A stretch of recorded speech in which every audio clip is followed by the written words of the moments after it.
Hey everyone, today we're going to be beginning our last lecture on world religions, and today we're going to be focusing on the Baha'i faith. This is a relatively new religious movement that has emerged within the last 100 years, almost 200 years now that it's been in existence. It's almost as old as Mormonism here in the United States, but it's still relatively a new religious movement in concert with what we've already seen and discussed thus far. So, this is going to be our last lecture on religions in the Western traditions. So, as part of our last lecture on world religions, we're going to be looking at this new religious movement that emerged out of Shia Islam and into a global religion. The Baha'i faith is a religion that was established by the Prophet Baha'u'llah in the 19th century, and it teaches the essential worth of all religions as being the same. So we're seeing something quite different, but almost similar to what we've already discussed and seen within Sikhism. So there are some parallels between Baha'i faith and Sikhism that we'll discuss. But in any case, it is a religion that teaches that all religions as being the same and advocates for the unity of all people, rejecting racism, rejecting tribalism, and nationalism. The Baha'i faith as a religion has had four significant central leaders that have both shaped its history and its characteristics. These would be two of them would be considered the founders of the religion, and two of them would be considered similar to cutting the guardians or the um, uh, helping to develop this religion from a small sectarian religion into a global religion. So a similar relationship would be that between Jesus as the founder of religion and the Apostle Paul being the person who expanded Christianity beyond Jerusalem, beyond the Jewish religion, into something much more. So it's these central figures that take up the bulk of the history about this religion. So who are they? Well, the first that we will talk about, his name is simply known as the Ba. He was born sometime around 1819 and died in 1850. Um, his name is really an honorary title that means gateway, and it refers to the historical figure of Sayyid Ali Muhammad Shiraz, who we'll talk about here in a minute, who Sayyid considered himself to be a forerunner of the promised one of God, the Muslim Mahdi that we've already talked about within Islam, and that will flesh out some more when we talk about the beginnings of the Baha'i faith. And he would come um, and um, uh, and he would be martyred for his faith sometime in June of 1850. The next is really considered the founder of the religion is Baha'u'llah, who was born in 1817 and died in 1892. His name is an honorary title, which means the glory of God, and this honorary title, Baha'u'llah, refers to a historical figure named Mirza Husseini Ali. And as I said, he is the founder of this religion, and he is considered the manifestation of God, as well as a prophet of God in the same vein as Muhammad, Jesus Christ, and Moses were of the Western religious traditions, of the Abrahamic traditions. Then the leadership passes to one of Baha'u'llah's sons, Abdul al-Baha, who succeeded his father as the spiritual leader of the Baha'i faith from 1892 until 1921 in his death. Much of his writings are canonized as teachings of the Baha'i faith, and he was also responsible for canonizing the writings and teachings of not only the Ba but also Baha'u'llah, and helped to grow the religion from a small sect of Arabs and Jews and Turks into a global community. The last figure that we'll talk about is his name is Shoghi Effendini, Effendini, who is the grandson of Abdul Laba Allah, and who led the religious community from 1921 until his death in 1957. And he was the one that really created and established Baha'i faith as a world religion. Shoghi was famous for creating the institutions of the Baha'i faith that we know it as today, for spreading the religion across the globe, and he is considered the last of the religious leaders of the Baha'i traditions who have direct descendantry from Baha'u'llah. So today, the religion is not overseen by an individual, but rather a committee. It's overseen by a 9-person governing board instead of a prophetic singular leader. And the members of this governing board are elected on a 5-year term of service, and who legislate from a governing institution in Haifa, Israel. Even though the religion is headquartered in Israel, today it should be noted that Baha'i faith is not to be confused with, not be seen as coming from Judaism or being a part of Judaism or emerging out of Judaism, even though it believes that um, all religions are basically the same. It really shouldn't be confused as a Jewish religion. Rather, it emerged out of Shia Islam.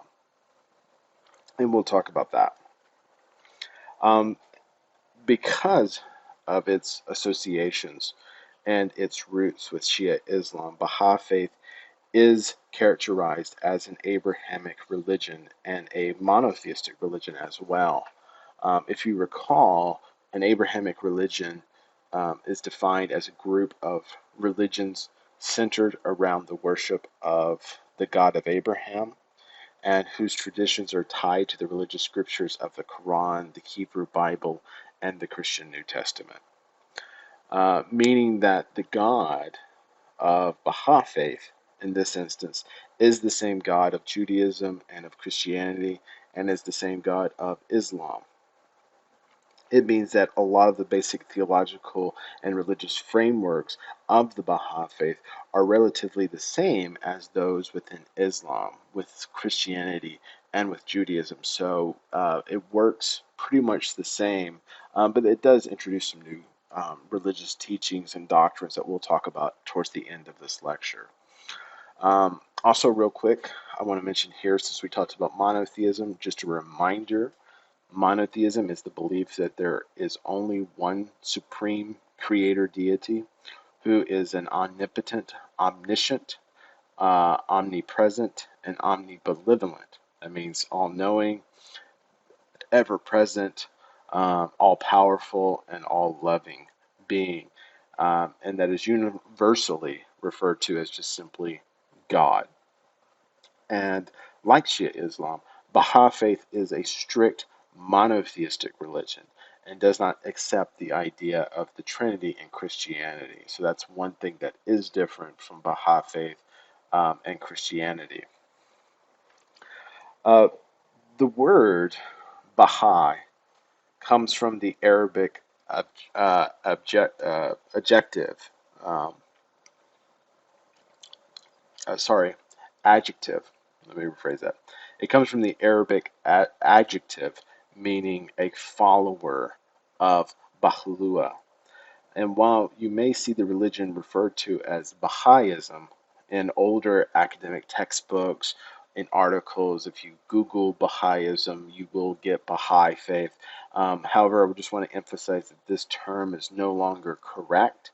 And the Baha'is believe that they take great offense at this word because they see it as unfairly denoting a worship of the Ba, the original founder of this religion, which is inaccurate. Rather, it's similar to like Christianity, that it's well, it's not like Christianity that they worship Christ. but rather like um, a follower of the teachings of Muhammad. Like Muslim is not meaning that they worship Muhammad, but that they're a subvert obedient servant of Islam. As of 2020, there are about 8 million Baha'is in the world today, and it's been labeled as one of the fastest growing religions that we have in the world today. Is we've seen it grown from around 200,000 believers in 1950 to about 4 million by 1980. The largest percentage of Baha'is are found primarily in sub-Saharan Africa. About around 30% of all Baha'i faith members are African. Around 26% are in South Asia, India, Sri Lanka, Pakistan, uh, and around 12% are in Latin America. But since 2001, Baha'i faith has grown tremendously in North America, around 7%, and in the Middle East is still around 6%, where it originated from. However, since Baha'is do not represent a majority in any country on the globe, the religion has been significantly harassed and persecuted for much of its history. The most intense opposition to the religion has really been the country of Iran, the country of its birth, and surrounding Shia neighbors. So, in a sense, it's very much a minority religion, but how it's functioned and operated is quite significant. It's really a sign of the times, and that it didn't develop the same way that Sikhism developed because of persecution with the Khalsa that we see of a warrior class who's designed to protect the community. Rather, it has a very much enlightened persona about it, and that it tries to seek to encompass all religions as really being one religion together. So that's a little bit of the basic facts about the Baha'i faith. So now I think it's important for us to transition to a new topic that we mentioned about Baha'i faith, and that Baha'i faith is really a new religious movement in the purest sense of the word. Now, previous to us diving into this religion, I believe it's prudent for us to talk about new religious movements, what they are, and how they are classified. In truth, as we've already discussed, most of the world religions that we have seen in this course, for example, Jainism, Buddhism, Sikhism, Christianity, Islam, are in fact, and were in fact, at one time considered new religious movements before they really became mainstream and accepted religions. And so Baha'i faith represents one of these traditions uh, which we're traversing along this similar projection from a new religious movement into an accepted world religion. And so, because of that, I think it's important for us to define what is a new religious movement in our modern day concept and terminology today. So, a new religious movement, sometimes you might see it in religious studies referred to as an NRM, but a new religious movement refers to a religious or spiritual group that has relatively modern origins, but who are on the peripheral of society's dominant religious cultures, and who are often characterized by their innovative or unorthodox beliefs, their strange practices, or sometimes characterized by having a very charismatic leader. While new religious movements can be novel in their origins, meaning completely new and something that we've never seen before or discussed, an example of that would be Scientology. For the most part, and traditionally, new religious movements have always developed from either a pre existing denomination or religious tradition, or that they developed from a wider collectivism of religious traditions. For our example here, the Baha'i faith, it would fall in the latter category of that, of new religious movements, as being developed, as its development came from pre existing religious traditions, meaning Shia Islam. And that ultimately Baha'i faith, as a new separate religious tradition, emerged from a split that occurred within Shia Islam. Still, I do acknowledge that there are some elements within Baha'i faith that are quite novel in the extent of Western religious traditions.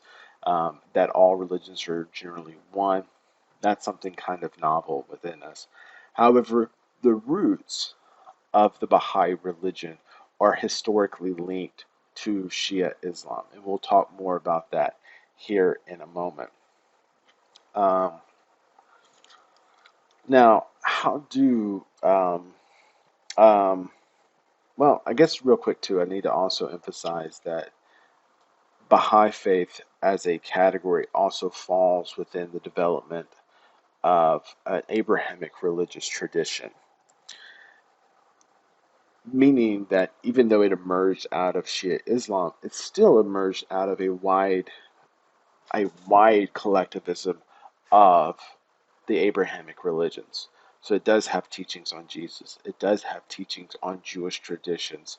It pulls languages, it pulls scriptures, it pulls themes, it pulls traditions from other traditions that are a part of the Abrahamic traditions because they see it as one and the same. So this is something that is a little bit novel in some extent, but rather Baha'i faith is a development of pre-existing religions, specifically Shia Islam, but more broadly Abrahamic religious traditions. So now let's transition to how do new religious movements emerge. Historically, this question has been answered in one of two ways, and their reasoning for why they emerged can be both intertwined with each other.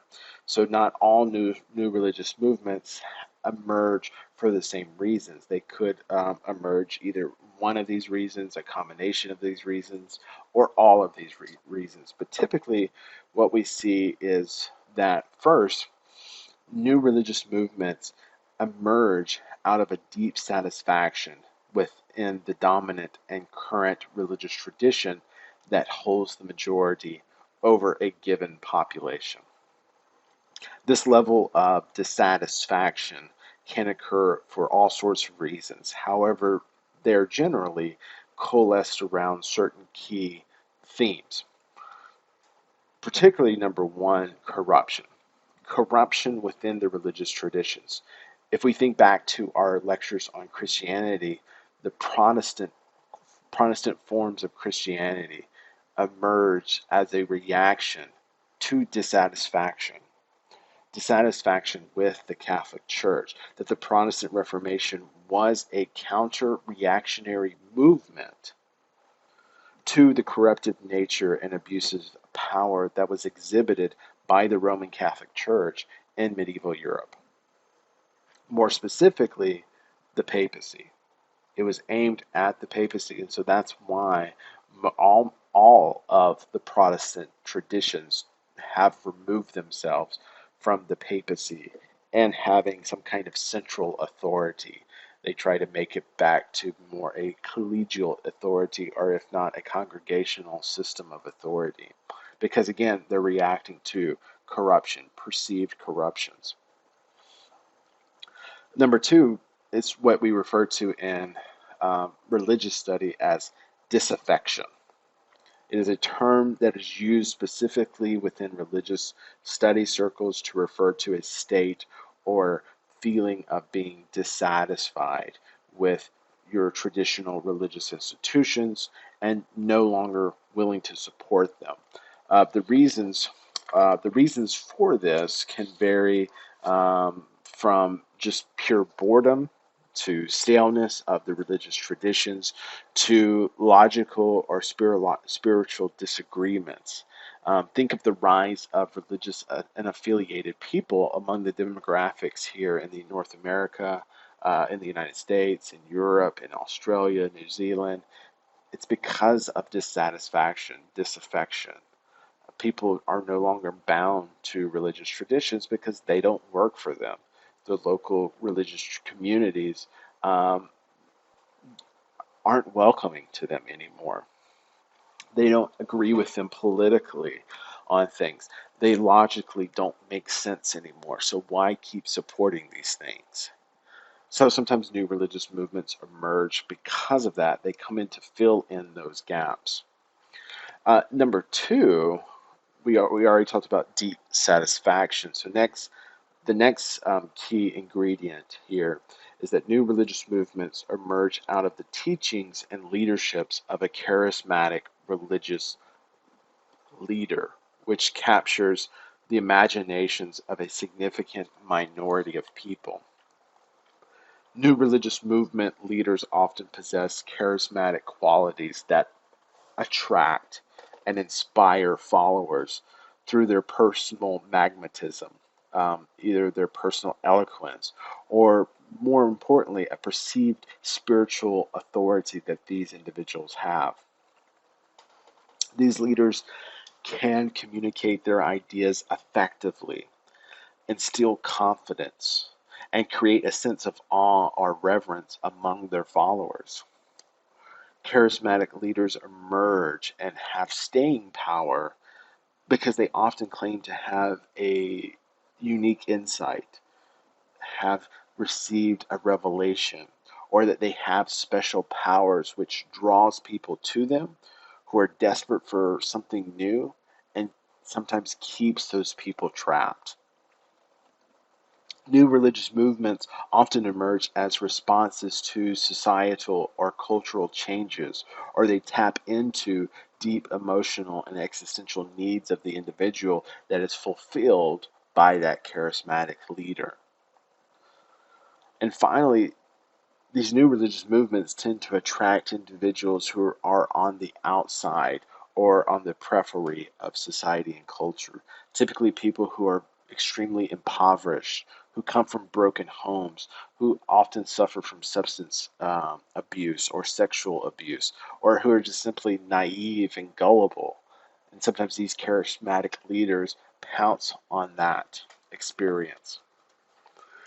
The last kind of key ingredient as to why new religious movements emerge is that out of a collective belief concerning either some catastrophic event that's approaching or some kind of utopian future for the individual or for society um, that can emerge, that's about to emerge. So that's why they are part of this group.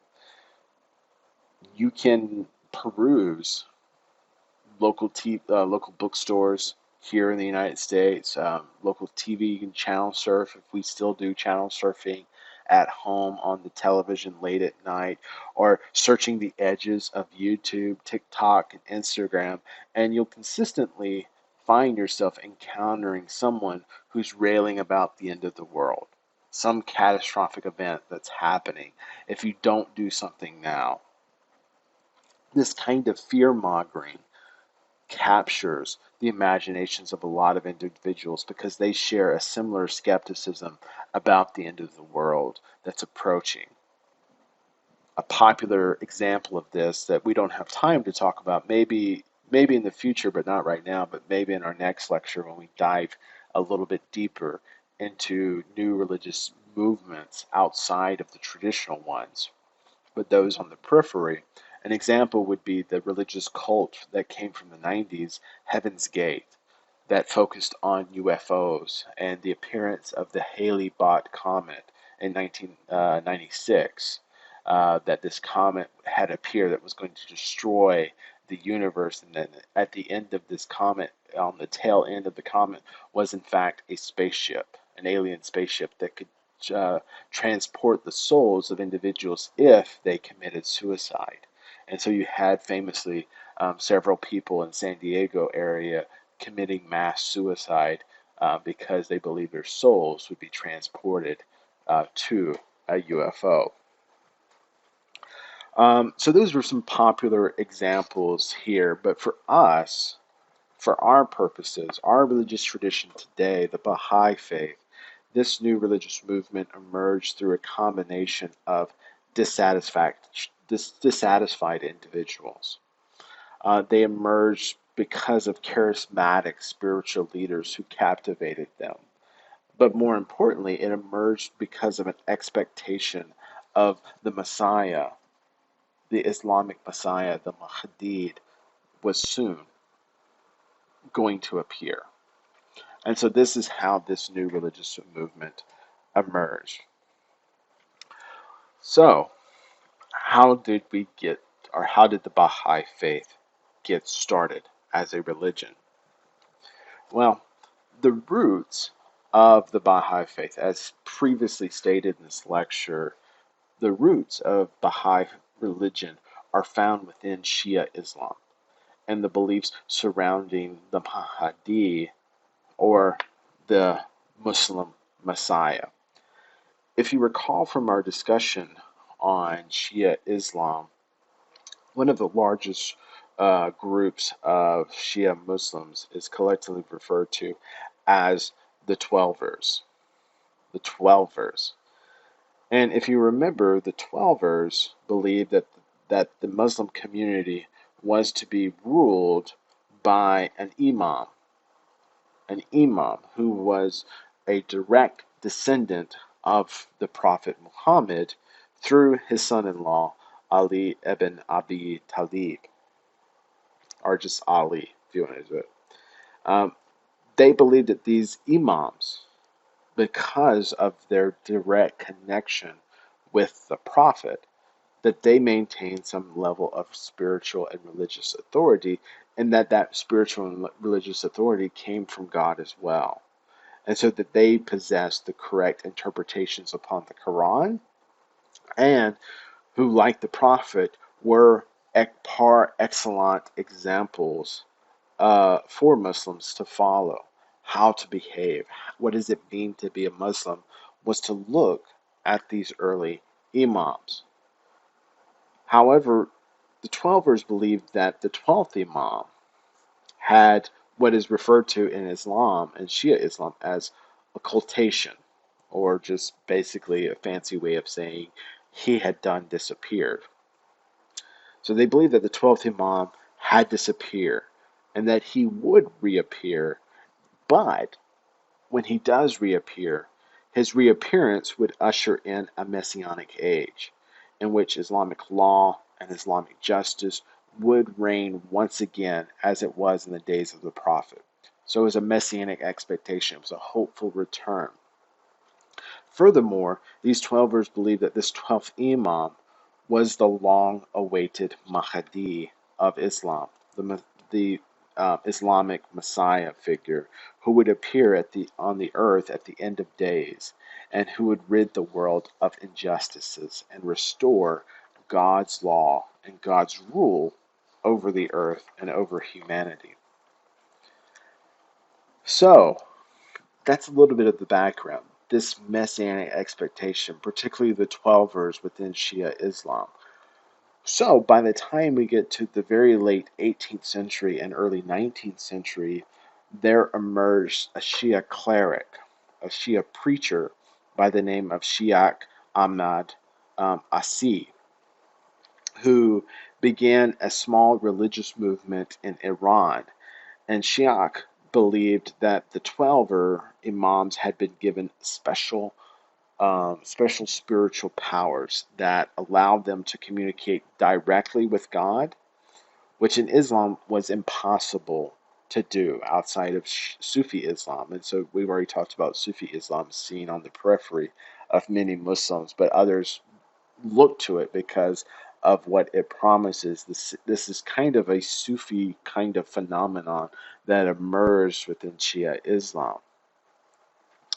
Shaka fully believed that the imminent appearance of the Mahdi and the 12th Imam was near, and that Shia Muslims must actively start preparing themselves for his appearance, as well as to find him because they believed that he would appear on earth, that they needed to find him and help make himself known, and help be a part of his followers, of believers. So, um, the followers of Shaikh began traveling all over Iran, preaching their message and searching for the Mahdi. His followers became known as Shaiks, and as a form of Islam, their form of Islam is known as Shaikism. That uh, I believe it stopped being a religion by the 1950s. But for a time, it was a significant religious movement within Shia Islam, particularly in the modern day country of Iran, areas of Afghanistan, Turkmenistan, areas in the Central Asia area. However, after Shaikh's death in 1826, the leadership of this new religious movement passed to his closest follower, Kazim Rashti, uh, who continued the search for the Mahdi. Kazim actually believed that the Mahdi was alive right now, and so thus gave great impetus on finding this individual. So the story goes that in 1941, in relationship to Baha'i faith, so where does this come? Where does all of this come in to play? The story goes that in 1941, a merchant by the name of Sayyid Ali Muhammad Shiraz who was a descendant of the Prophet Muhammad through Ali and through Husseini, Ali's youngest son. Uh, Said had displayed a penchant for studying the scriptures, of studying religious and theological traditions, but also a brilliant mathematician, and also in studying calligraphy, the art of writing. But however, he became a merchant instead. And as a merchant, similar to Muhammad, he grew in renown. He was renowned for his honesty, his trustworthiness as a businessman. And as a businessman, he was focused primarily on trade with India and Oman and Bahrain through Persia, the land route in what is now modern day Iran.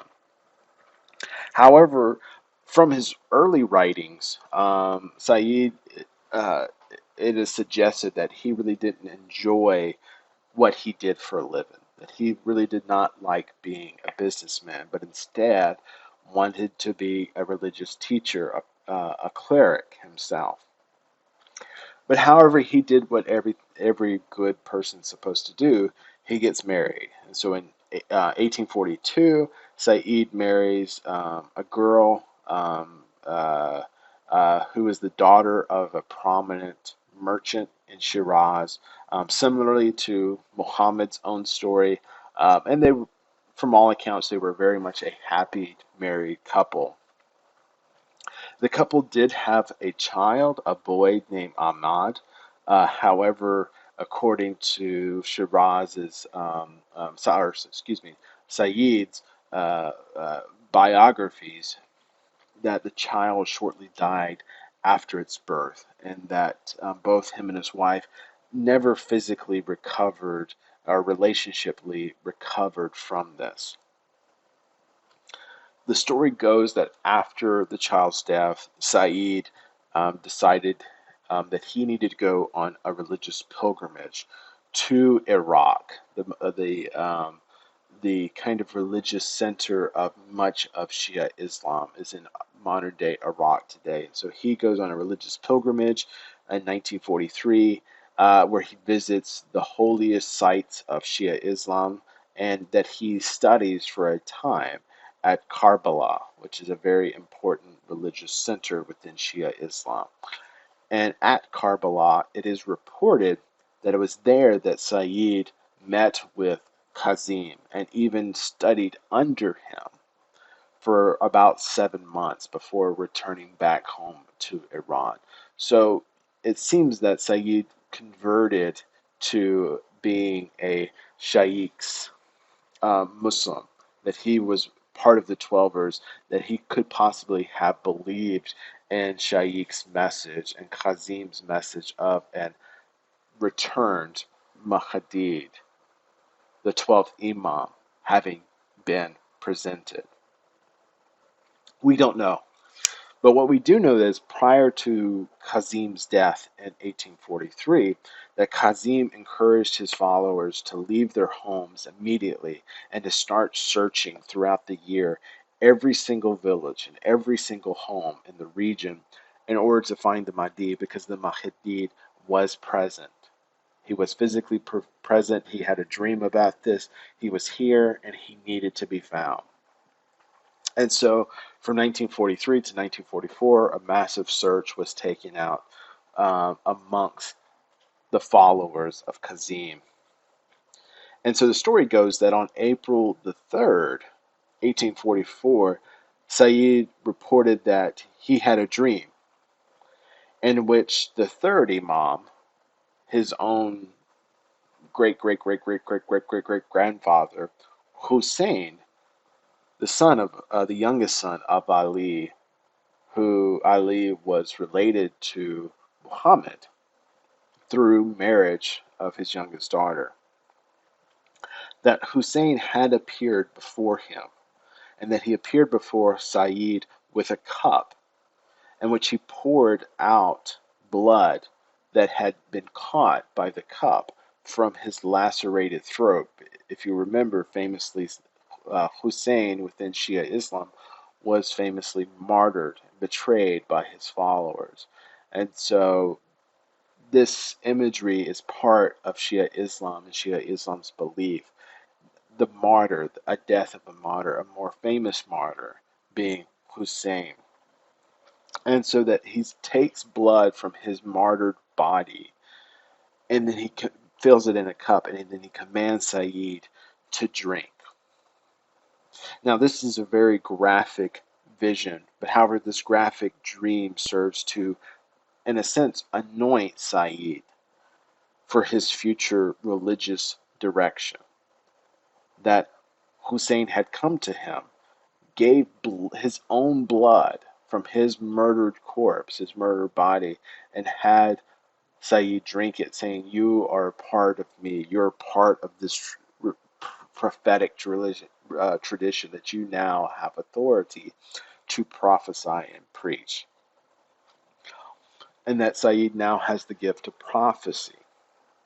And so soon after Sayyid awoke from his dream, according to tradition, Sayyid started publicly preaching and giving prophecies in his local village.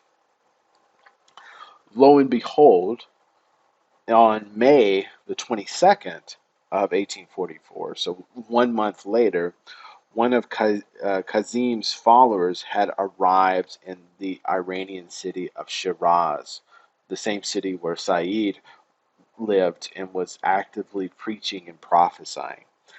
And the story goes that one of Kazim's followers encountered Sayyid preaching on the streets, and that he believed that he had discovered the promised Mahdi. And soon the story grew.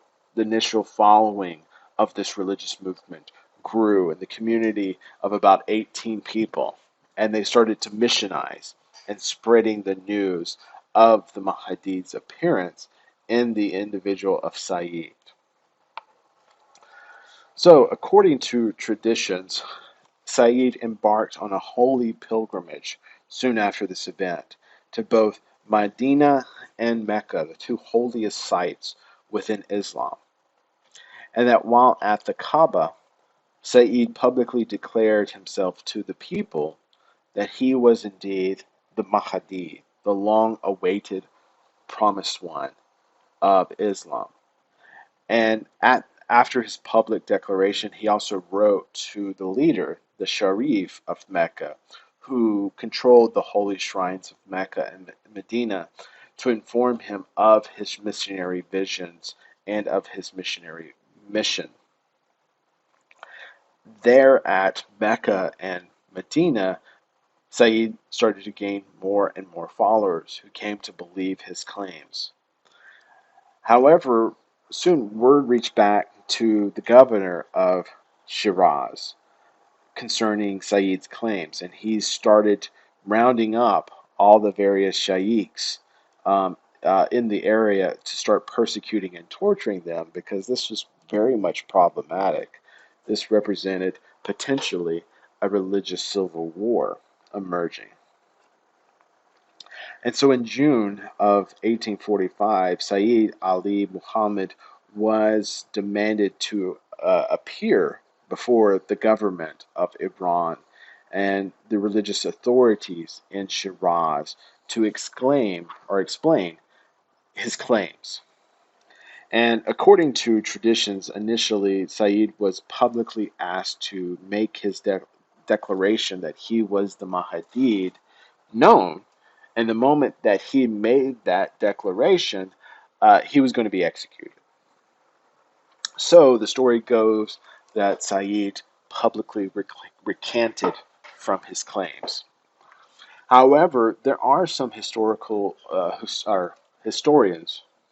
rather, who argued that Said was either forced under torture to recant or that the government gave false accounts of Said's renunciation because we're going to see this practice, this example later on. So if they did it later, probably did it earlier as well. We're not sure. But they did this in order to dissuade his followers, as was a very, as because these religious traditions of the region were being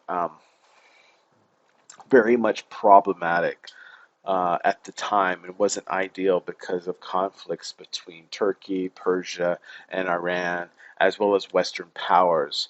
The Persian kingdom was soon going to collapse here, and so they didn't need religious conflict at this time.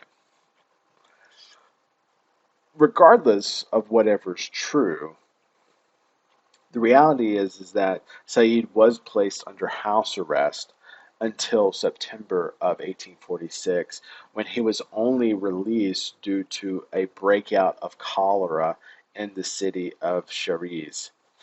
Once he was released from house arrest, Said was said to have traveled to Isfahan in Iran, in which he was able to regain some of his followers that he had lost because of his recantation, as well as he gained followers following publicly debating religious clerics and defeating them in these debates. And it was during this time, in 1846, 1847, that Said started to call himself Bayya, Babiyah, the Bahai to the Mahdi, which means the gateway to the Mahdi, meaning that he no longer thought himself as the Mahdi, but rather he was calling himself the forerunner, the way to the Mahdi, the one who will bring about the Mahdi. And so his name was shortened to the nickname the Ba, simply the Ba, meaning a gateway. However, um, with the death of the local governor Ishtafan, attitudes surrounding the Ba and this new religious movement started to change. And the Shah of Iran, Muhammad Qajar, ordered the Ba to appear before the royal court in Tehran in January of 1847. Fearing religious revolt in the area, the prime minister of Iran first sent the Ba to Maku, which is a village and prison village in Azerbaijan today, for incarceration, kind of hoping that the problem would go away over time, that he's locked up in a prison, he's locked up in a foreign country very far removed, no one's going to care. Thinking that distance and time would solve the problem. However, instead, what happened was is that the Ba had converted the entire prison to his mission, including the guards. So that was a problem. The prime minister then had to transfer the Ba to other prison locations far removed um, from the area, but however, the same issue kept occurring time and time again, that each new prison that the Ba was taken, that he would win converts over to his side.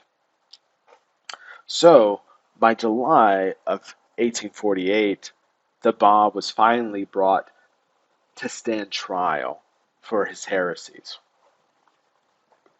Now, while there are 9 separate reports of what happened during the trial of the Ba, what all reports seem to indicate is that the Ba was heavily questioned about his claims of divinity, his claims of messiahship. Well, not his claims of divinity, but his claims of messiahship.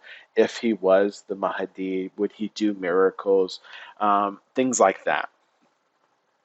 And throughout these reports, these again 9 separate reports about him, we have a consistency of message from the Ba, that he each time resoundingly stated that I am the person that you have been waiting for, seeming to indicate that he did believe he was the Mahdi.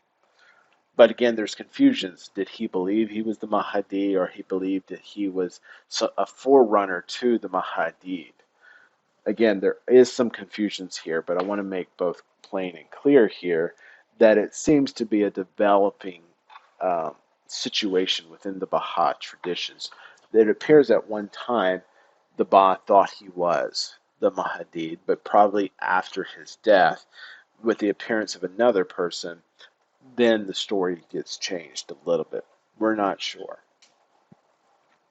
However, back to the trial.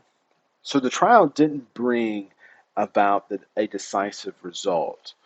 You had some clerics calling for capital punishment against Said, others calling for leniency because of the Ba's popularity and fear of his death would cause more religious riots. The government thusly tried to have medical experts come in and to declare the Ba insane as a way of appeasement, that, oh, this guy is crazy, so we can't really kill a crazy person, we can't fault a crazy person for what he says and claims, and thus trying to diffuse the situation, hoping that that would work. But however, the government's hands were tied because the Shia clerics in Tehran issued a fatwa, which was a Islamic statement, a ruling establishing the fact that the Ba had apostatized from the faith of Islam, and stated that, quote, the repentance of an incorrigible apostate should not be accepted, meaning they wanted death for this individual. So what did they do? Well, the government won out initially.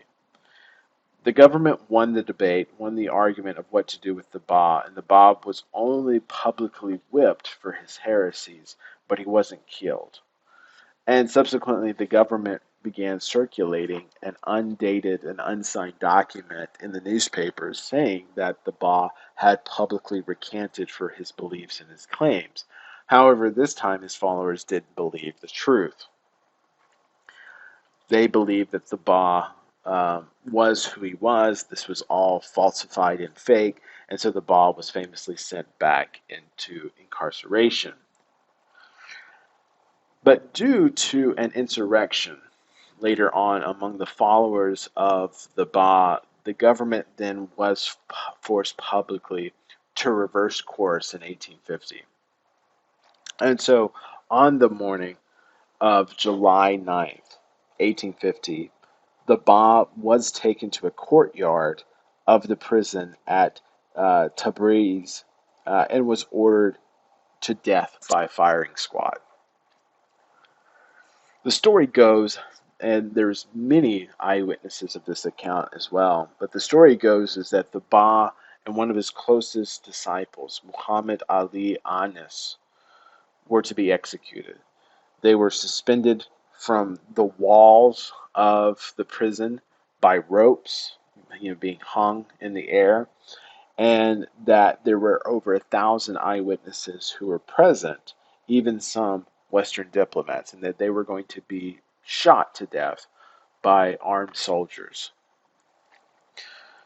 The story goes that when it came time for the execution, that when it came time for the firing squad to pull the trigger and to volley bullets and at Saeed and at Anis to kill him, that when they pulled their trigger and fired the bullets towards the prisoners, that a massive amount of smoke had appeared because this is 1850, so these are kind of um, you know, uh, musket type guns. So if you think about the olden times, that musket guns produce smoke from the gunpowder igniting. They hadn't invented smokeless gunpowder yet. So anytime a gunshot would go off, you would have smoke from the gunpowder going off. And so if you got a lot of soldiers, a lot of firing squad soldiers that were there.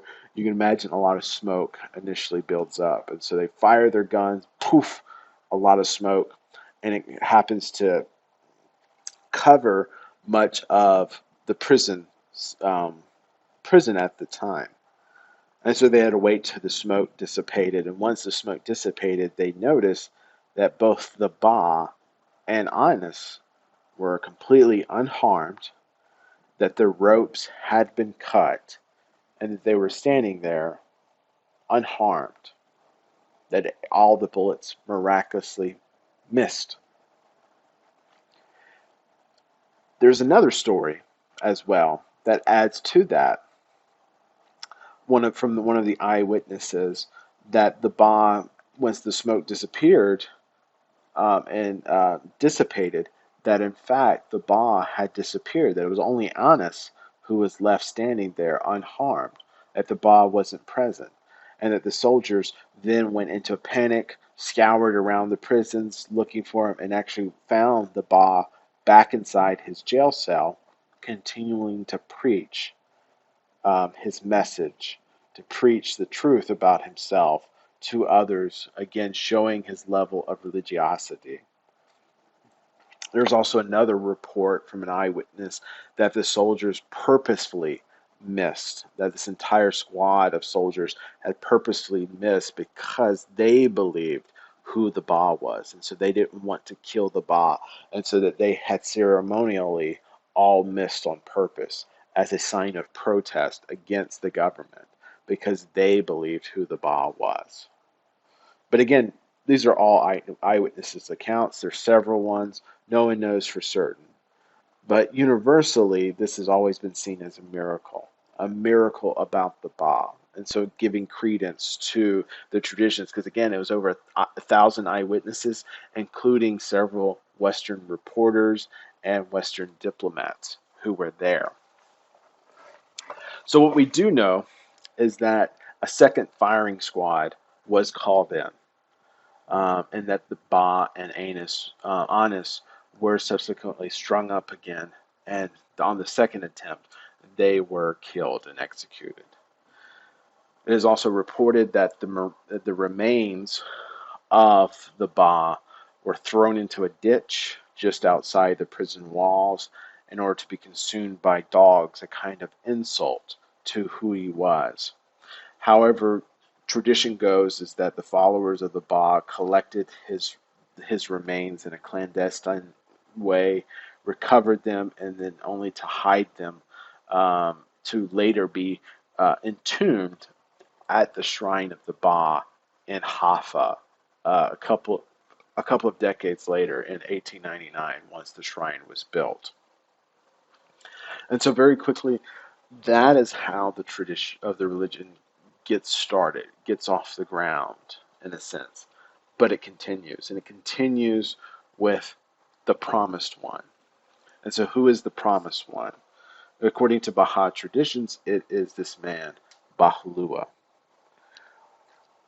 And most of his writings, the Ba alludes to a promised one to come, most commonly referred to as him whom God shall make manifest.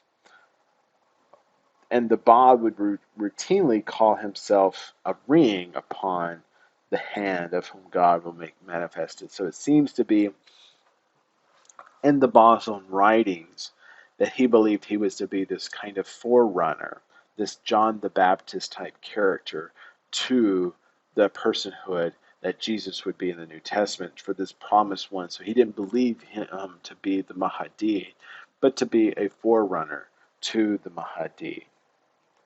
And so for the next 20 years, after the Ba's death in 1850, over 25 people would claim to be the Mahdi.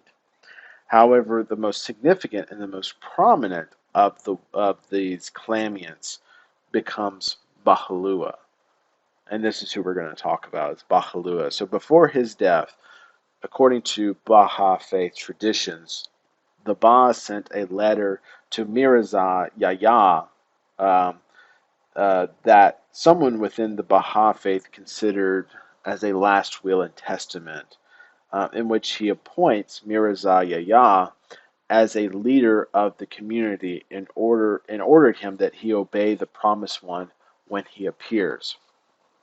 However, Mirza was confused by this letter, uh, because he was only a teenager at this time and really wasn't an active follower. And so Mirza actually, his older brother, Mirza Hussein Ali Nuri, uh, who was a active follower of the Ba at this time. And so many believe that the letter was actually intended for him, not Mirza. Um, and so there was talk of kind of diverting the attention to Mirza Husseini, because he actually was a supporter of the Ba, and that I think maybe this was a mistake.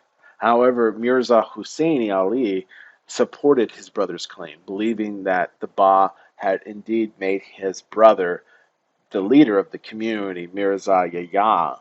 So you could see confusion happening. Both names, Mirza, we don't know what happened.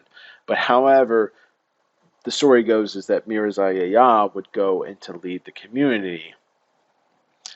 And following the Ba's death, Muslim leaders continued to incite fanatical mobs and violence against many of the followers of the Ba.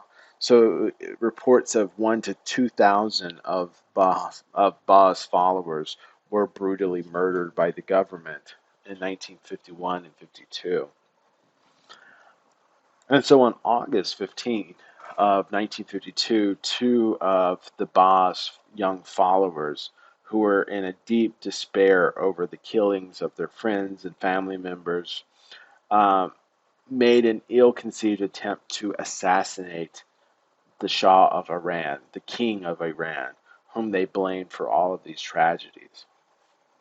As the Shah had passed along a public road, the two men, blocked the horse of the Shah, and fired guns at the Shah, only um, uh, injuring him, but not seriously injuring him. The Shah was able to recover, but this incident led to an outburst of persecution against the followers of the Ba, and far exceeded anything that we had seen thus far.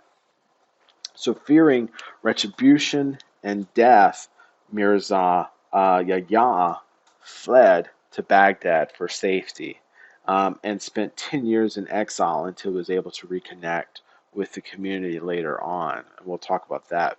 But his brother, Mirza Hussein Ali, was captured by the Iranian authorities while attempting to maintain peace with the growing Ba community.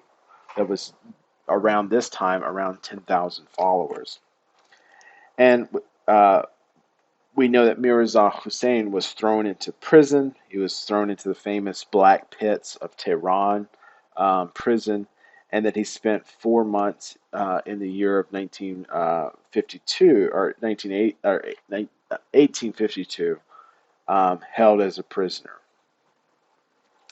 According to Baha'i faith traditions, it was while Mirza Hussein Ali was in prison that he started to receive these revelations. And that according to his own writings, Hussein Ali had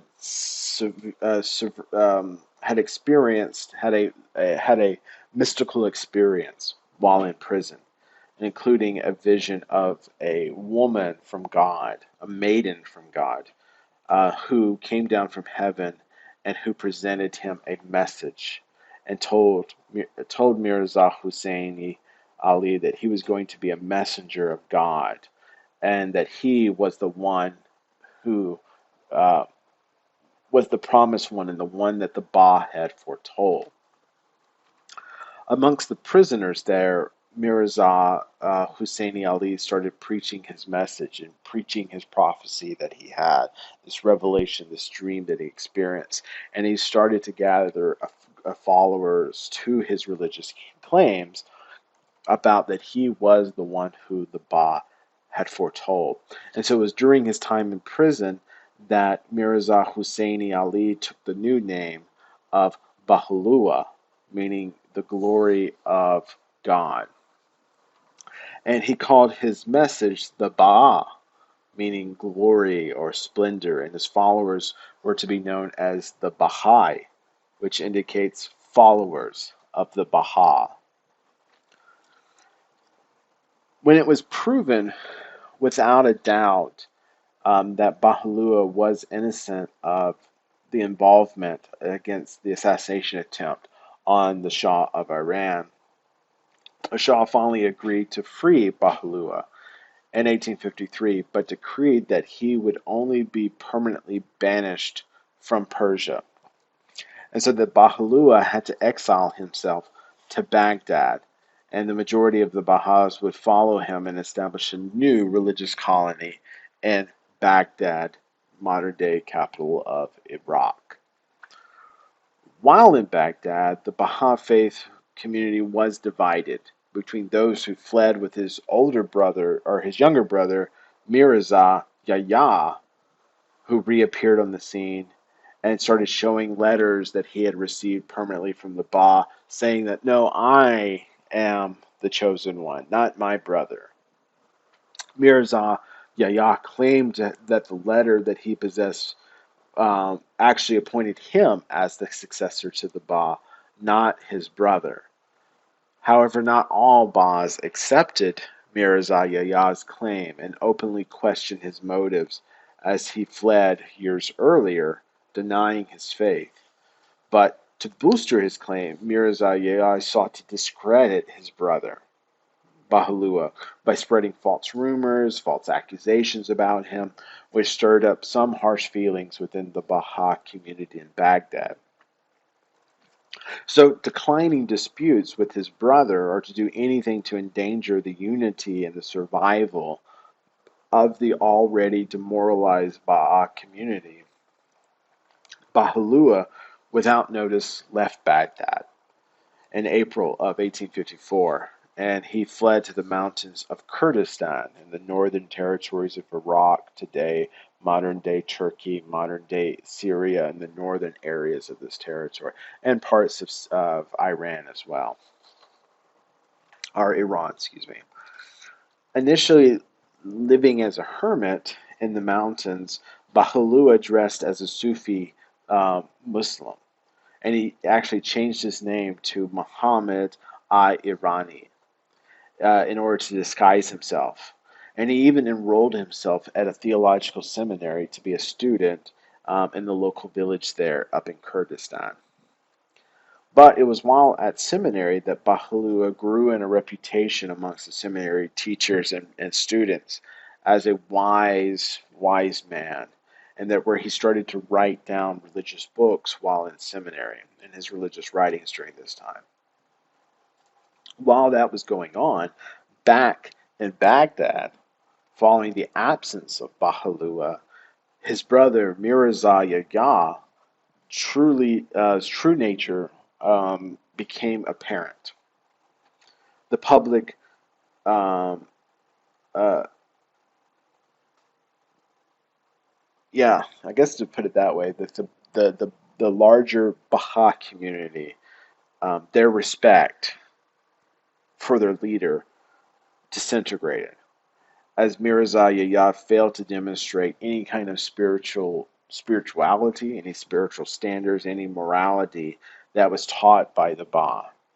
Instead, Mirza Yahya used his status within the Baha community to only benefit himself materially and to employ shameful people and do shameful things which contradicted the statements of the Ba.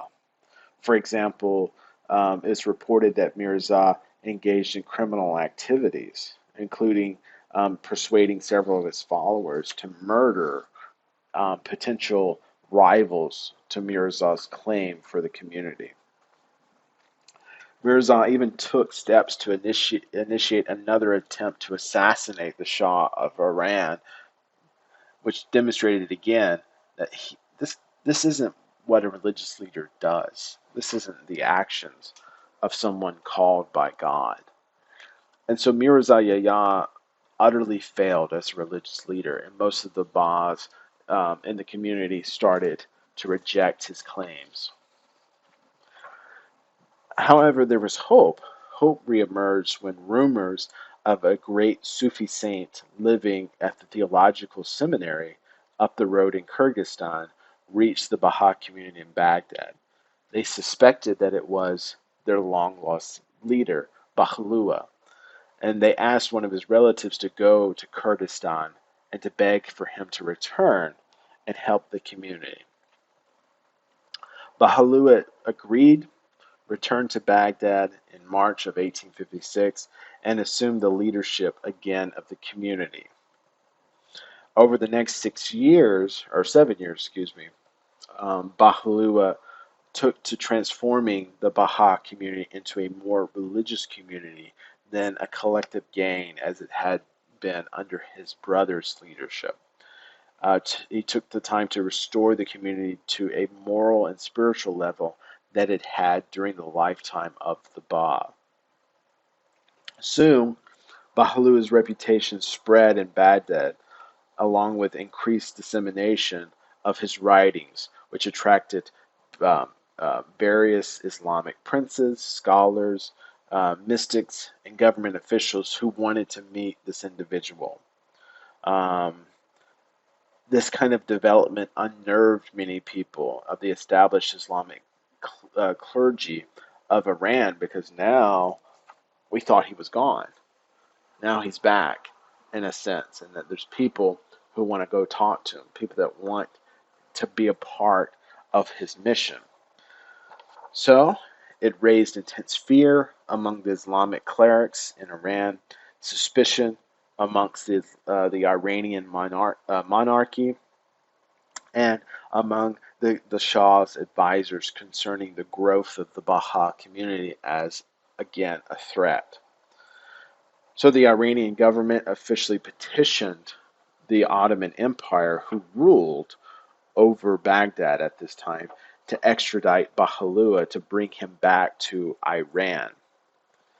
However, the Ottoman government refused this petition, but instead the Ottomans agreed that Baha'u'llah should be removed from Baghdad, but instead that he should be brought to Istanbul.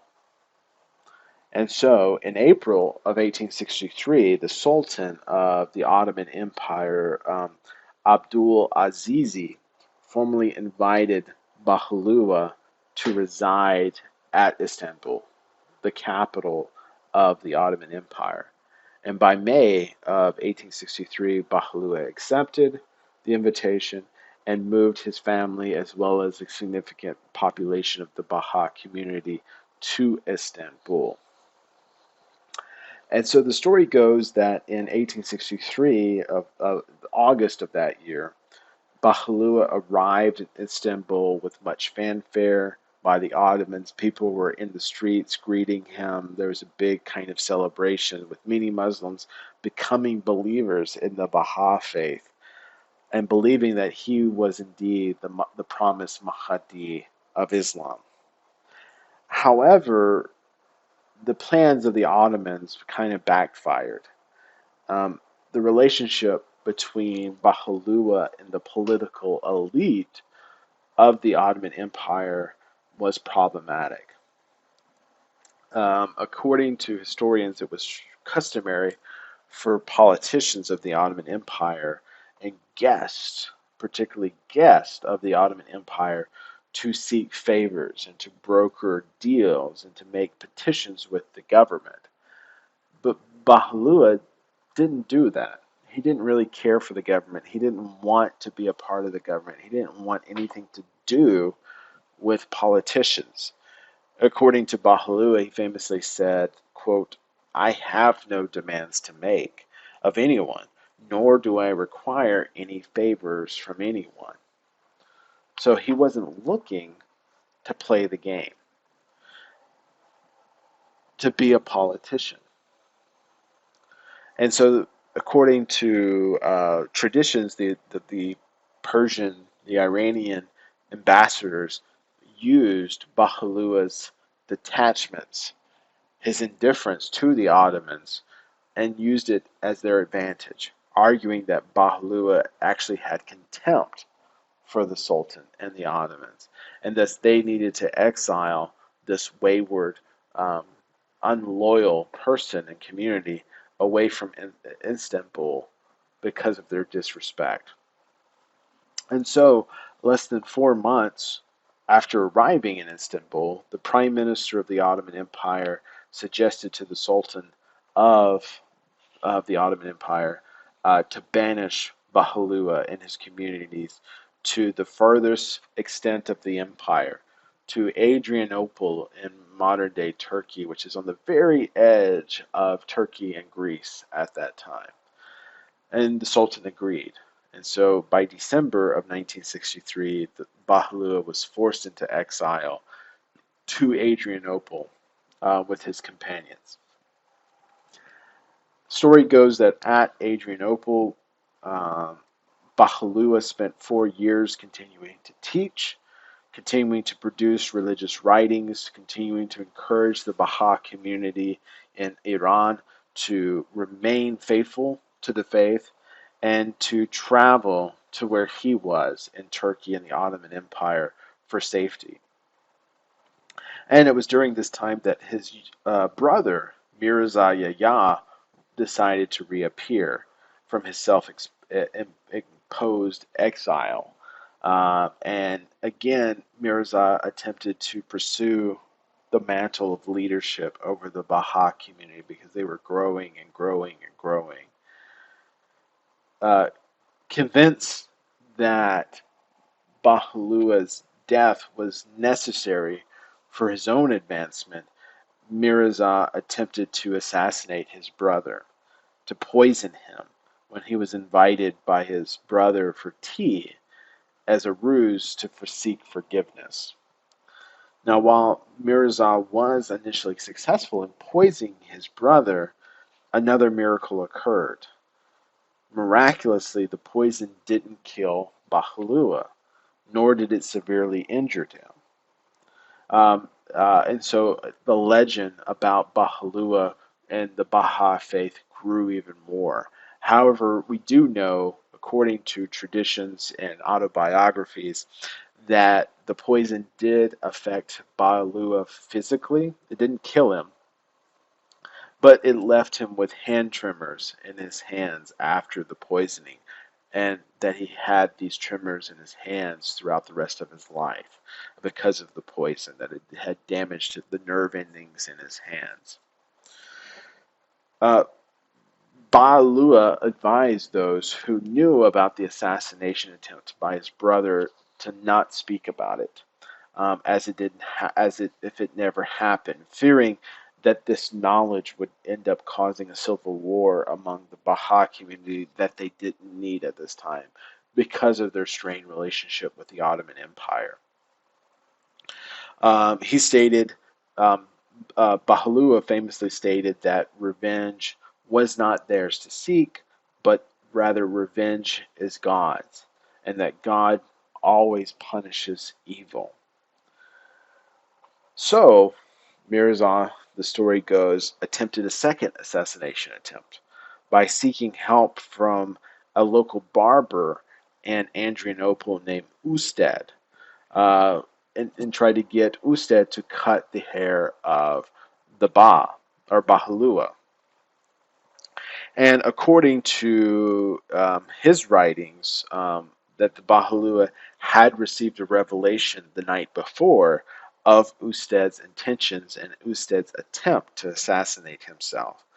And so once Usted approached him about cutting his hair, the Bahalua gave the prophecy that he knew he was going to be, that he was coming to assassinate him.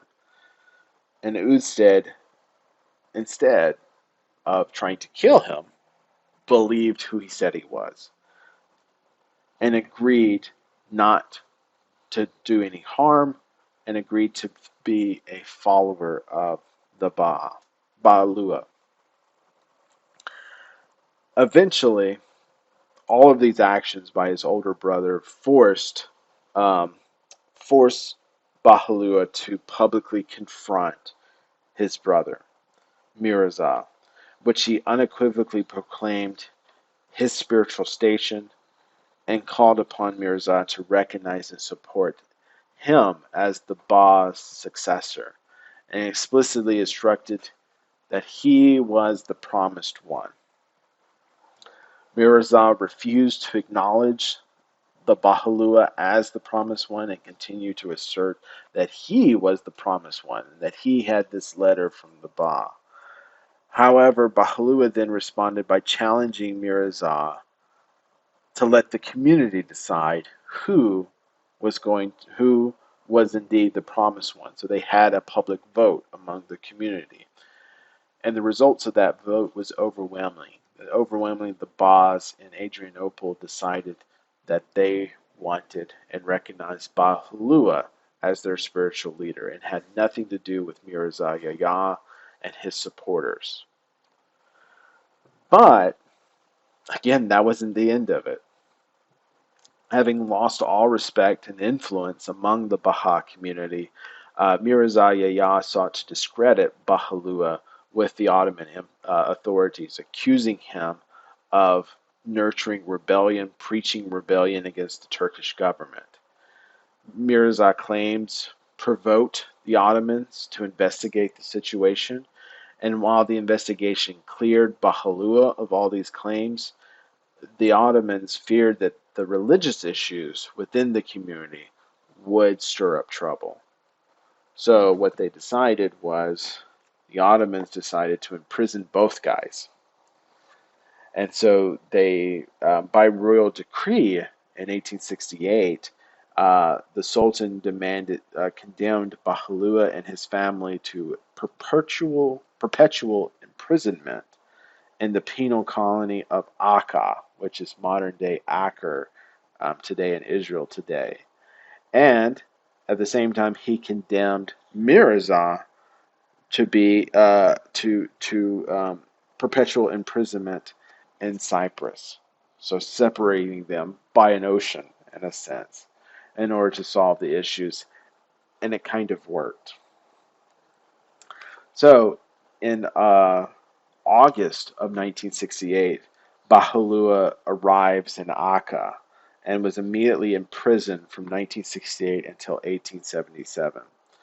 The inhabitants of the city of Akka were told by the Ottomans about the new prisoner, and that these were enemies of the states, that his religion was a sin against the country, and that association with any of the Ba's community as well as Bahalua was forbidden. During this time, Bahalua's youngest son, Mirza Mahdi, was killed in a reported accident, apparently falling off the roof of the prison. But however, many of the Bas believed that he was assassinated, and so Bahalua's son becomes a martyr for the faith. In 1871, British doctors in Jerusalem travel up to Akka and visit Baha'u'llah, surveying his health, and made petitions to the Sultan of the Ottoman Empire to release him from his imprisonment. Eventually, following the death of the Sultan at the time and the start of a new reign of Abdullah Hamid in 1876, Baha'u'llah was released from prison and allowed to leave the city of Akka in 1877. And so the final years of the Baha'u'llah's life were spent just outside the city of Akka from 1878 or 79 until 1892. Baha'u'llah devoted the remaining of his time writing numerous volumes of religious teachings, including writing down a vision of a united world that becomes the heart of the religion, as well as the need for ethical actions of individuals and the need of prayer. It was also during this time that he started to entertain many Western scholars and journalists who Baha'u'llah used to help establish the Baha'i faith in Western countries. Finally, after a short illness, Baha'u'llah died in May of 1892 in Israel. And he was buried adjacent to the house that he stayed in for the final years of his life. And that house was turned into a holy shrine. And so the house now is a place of pilgrimage for the Baha'is from all over the world to come. And it's actually the second most holiest place within the religion. And it also functions as the Qibla, where Baha'is face that direction when they pray. So they face, as Muslims face Mecca when they pray. Instead, um, Baha'is face towards Akka, Israel, towards Haifa, Israel, instead, which is the heart of the religion. So next, I want to talk about the mantle of leadership being passed to a successor. And I want to talk about how the religion morphs from a small sect into now a global religion through the eldest son of Baha'u'llah, Abbas. So the mantle of leadership passed to the eldest son of Baha'u'llah, who we know his name was Abbas at this time, and who would go on to serve as the head of the Baha'i faith from 1892 until 1921. At the start of his succession of leadership, we know that Abbas faced opposition virtually from all of his family members, but held the loyalty of the great majority of Baha'is around the world. And so um, it was because of that, as well as the last will and testament of Baha'u'llah, which names Abbas as a religious successor of the community, and his half brother, Muhammad Ali, as a subordinate to Abbas. However, his half brother, Muhammad, became jealous and set out to establish authority for himself as an alternative leader with the support of other family members. He began a secret correspondence with various Baha'i communities that remained in Iran today and casting many of their doubts in the minds about Abbas as the successor. While most of the Baha'i community continued to follow Abbas as the true successor, a handful of them followed Muhammad, including prominent leaders at the time who lived in the United States and Canada. Muhammad Ali and another individual, Mirza Javad, began to openly accuse Abbas of taking too much authority, suggesting that he believed himself to be equivalent to the Baha'u'llah in status instead of a successor. And it was at that time that Abbas, to prove the falsity of the accusations leveled against him, And so all of that is to say he faced severe opposition. However, it was during this time that it was the community that really rallied against him, not the family. The family kind of chose the half brother who wanted more and more power, but rather it was the community of the boss who chose Abbas and recognized him. And so it was kind of the community where he was saved. And so because of that, Abbas changed his name. He changed his name from Abbas to Abdul Baha, which meant a servant of the Baha, or servant of the glory, to make it clear that he wasn't a manifestation, that he didn't believe that he was equivalent to Baha'u'llah, but rather that he was a servant. And that really sums up his style of leadership. Um, we do know that much of his time uh, of, of, of Baha'u'llah's time was organized around converting the religion into something more than just a religious group. That during his time, Baha'u'llah set up a framework of administration of the religion that would operate beyond his death, that he established two of the highest institutions within the Baha'i traditions that would later become the Universal House of Justice and the guardianship would appoint the next successor, who the next successor would be the grandson of Abbas here, Shogi, but we'll talk about him in a minute. Um, but by 1898, Western pilgrims started coming to Akka in Israel to start performing holy pilgrimage to come and to visit with Abdullah Baha and to visit the Baha faith community. That large group of Westerners started to arouse suspicions of the Ottoman authorities in Akka and subsequently placed Baha in kind of guarded confinement, sort of like a house arrest, where he was wearing an ankle bracelet.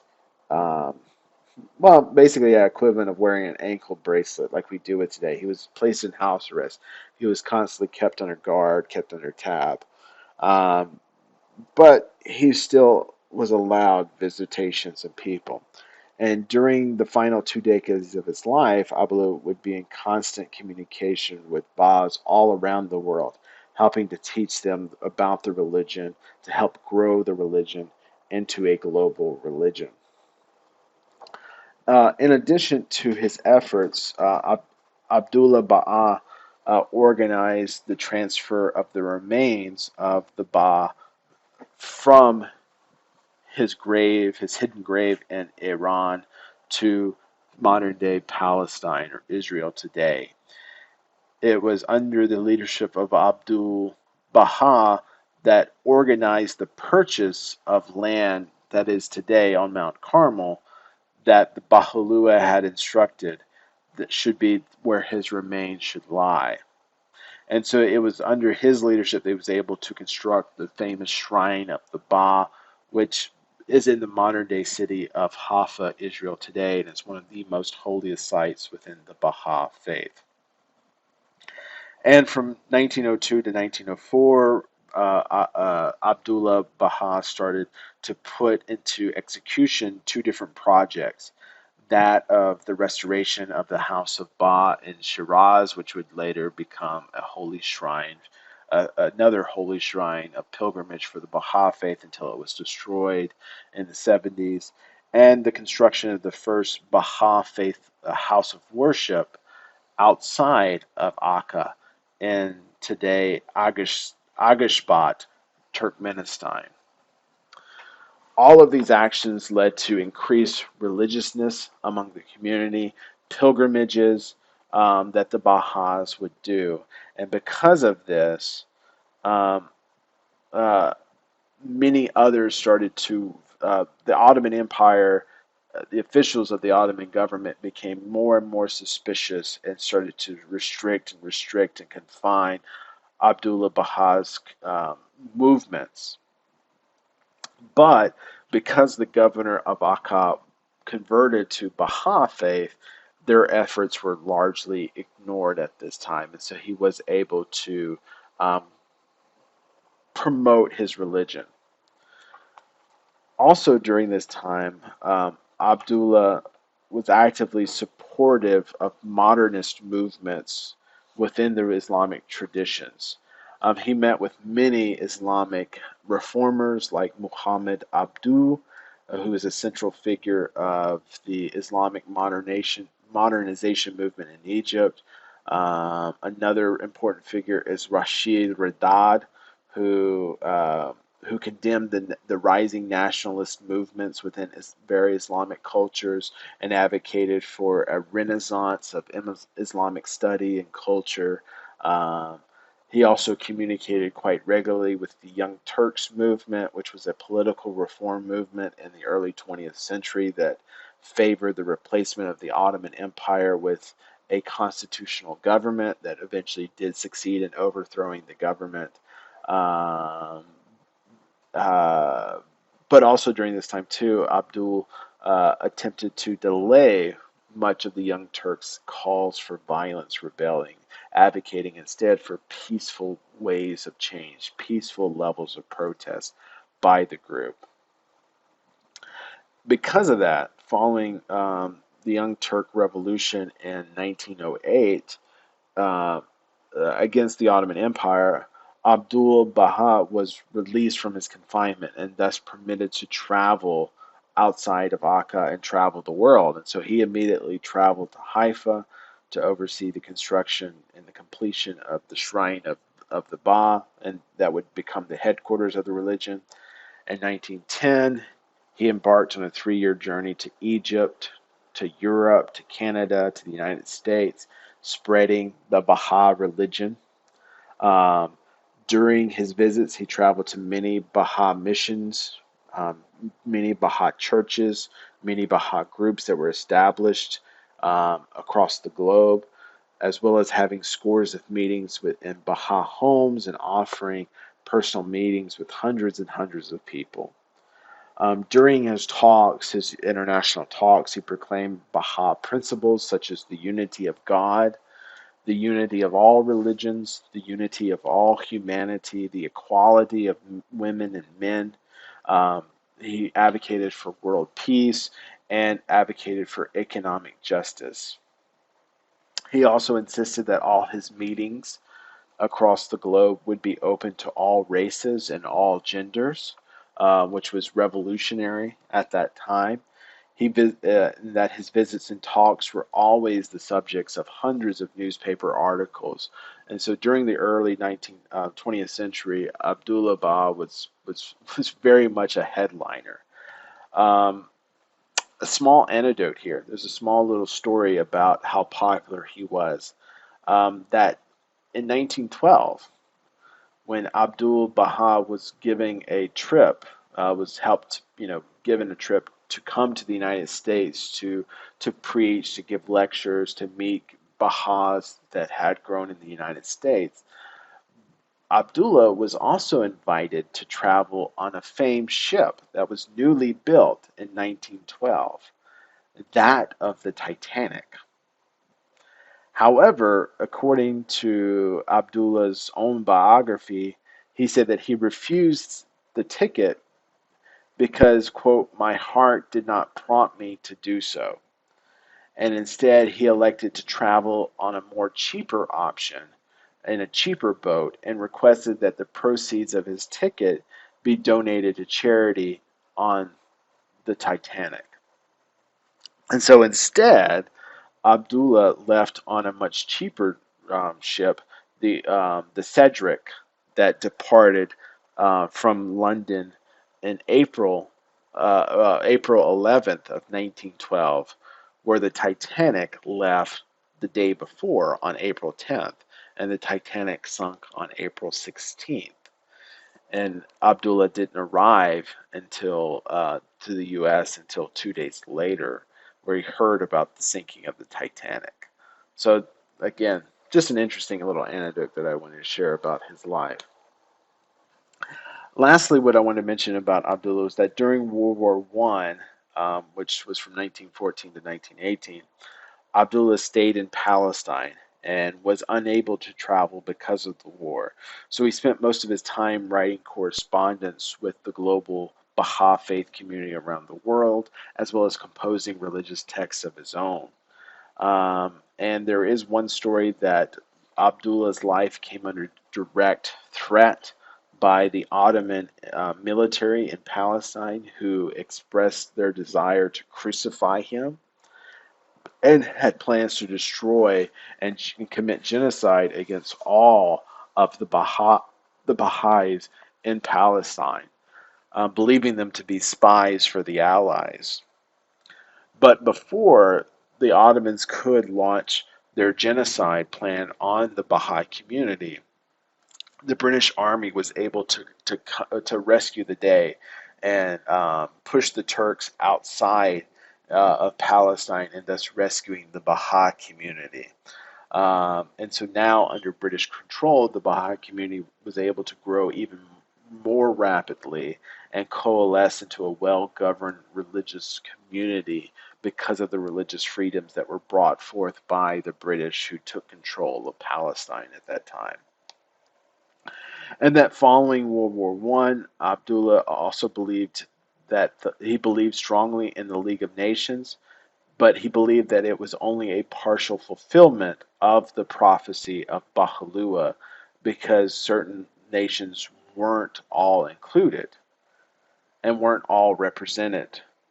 He famously critiqued the League of Nations, saying that, quote, it cannot achieve universal peace as not all nations and people are represented, end quote. Abdullah was also supportive of the Zionist movement in Israel, and advocated for the return of the Jewish people to the land of Palestine. Abdullah even stated that the return of the Jews to Palestine was fulfillment of the prophecies of Baha'u'llah, and that following the Great War, World War One, the region had succumbed to severe famines. And however, the people of Palestine were saved because Abdullah had purchased 1,000 acres of land as a missionary expert or a missionary endeavor to grow wheat in order to give and feed the hungry. And so he was prepared for the war and the atrocities after the war. So he earned all kinds of status and was seen as someone who was beloved. That during this famine, that only his lands were miraculously able to produce crops, and thus giving produce to thousands and thousands of people. And because of his service in Palestine, the British Empire awarded Abdullah with the Knight Commander of the Order of the British Empire in 1920 because of his humanitarian efforts. Unfortunately, Abdullah died in November of 1921 of natural causes. And Abdullah did leave a final will and testament, which clearly appointed, unequivocally appointed, Shoghi Effendi, his grandson, as, quote, the guardian of the religion, which had become a hereditary title under Abdullah, which also functioned as an executive role within the religion that provided authority and script and religious authority for in the community as well. Abdullah also directed all Bahs to turn to Shoghi and to obey him, and assured the community of Shoghi's divine protection and guidance. The last will and testament also provided a formal reiteration of of Abdullah's teachings, instructions concerning how to teach the religion, what are the manifestations of spiritual qualities of a Baha'i, and encouraged all covenant breakers to be shunned from the community. Finally, in the will and testament, many of the obligations of the House of Justice and the other institution, the Hands of the Cause, would be elaborated within the will, and that Shoghi would later describe in the document as the three characters of the Baha'i faith.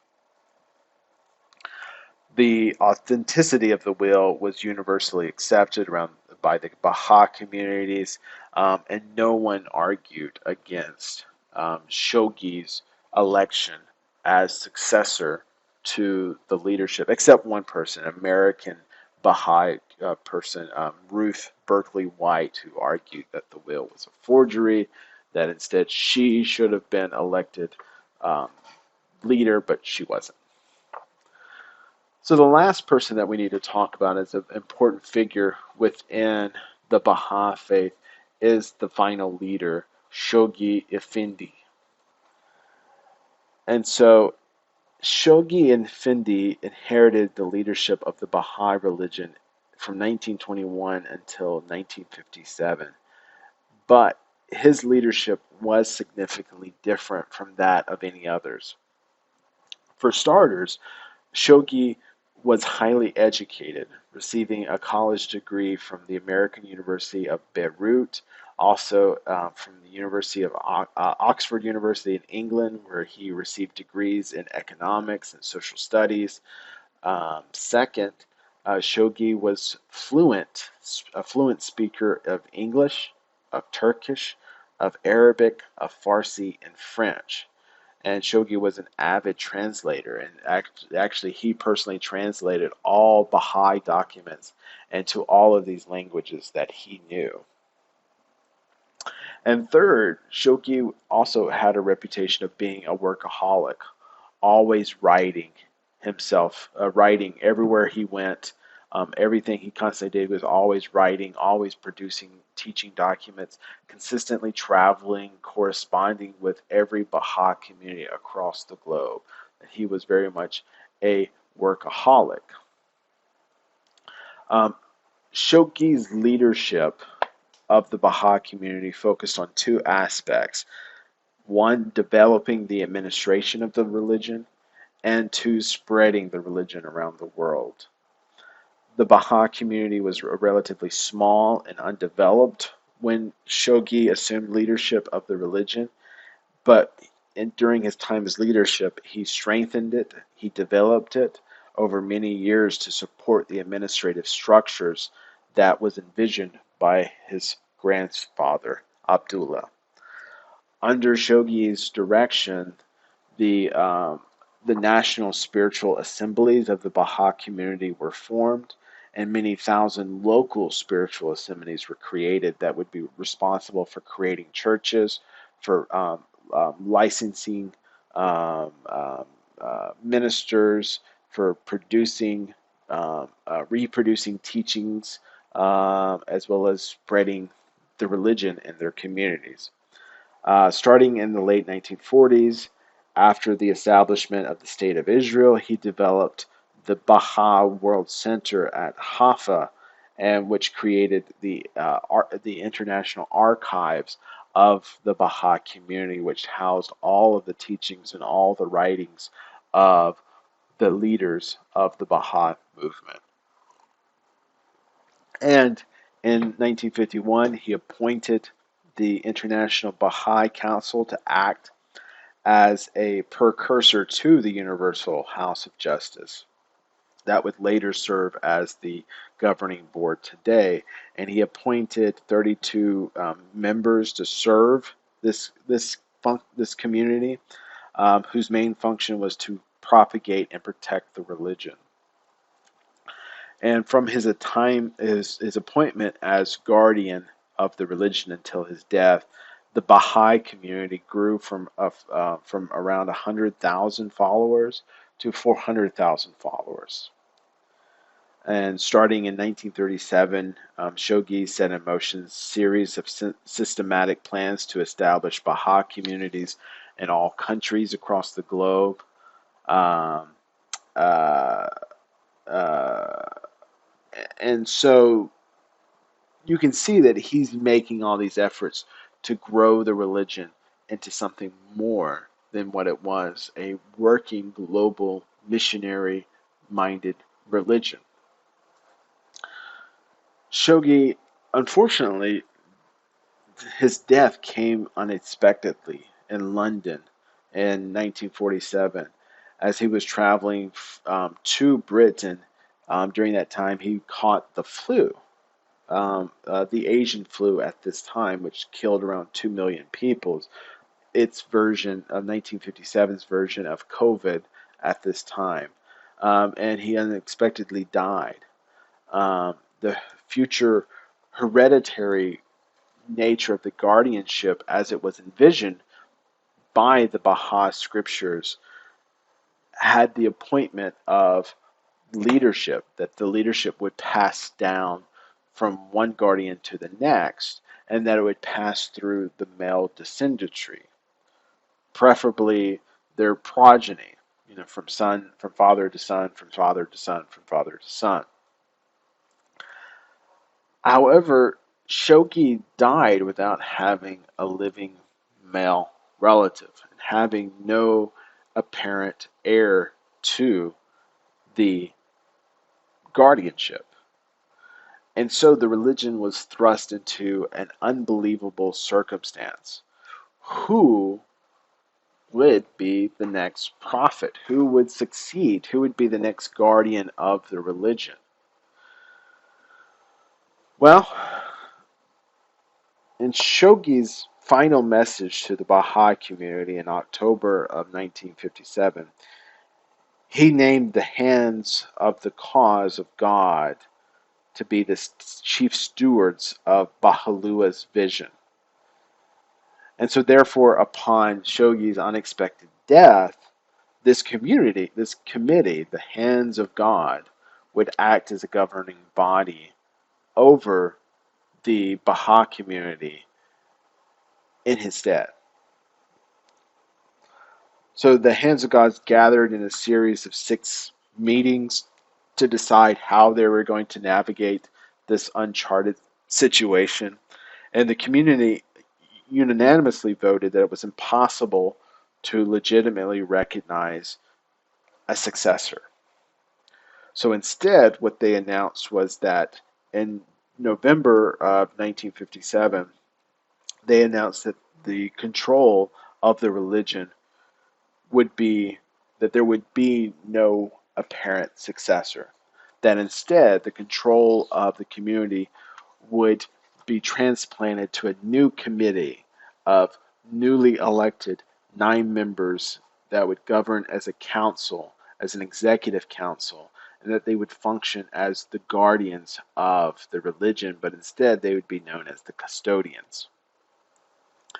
And so, however, the hands of the cause would maintain their stewardship over the Baha'i community until of all of Shogi's written, documented plans and projects were implemented and completed.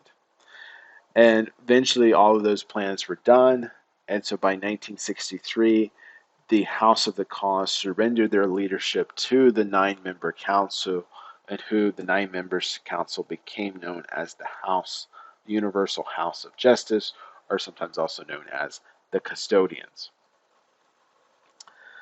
The Universal House of Justice today remains the supreme governing body of the Baha'i faith, and its 9 members are elected to a 5-year cycle.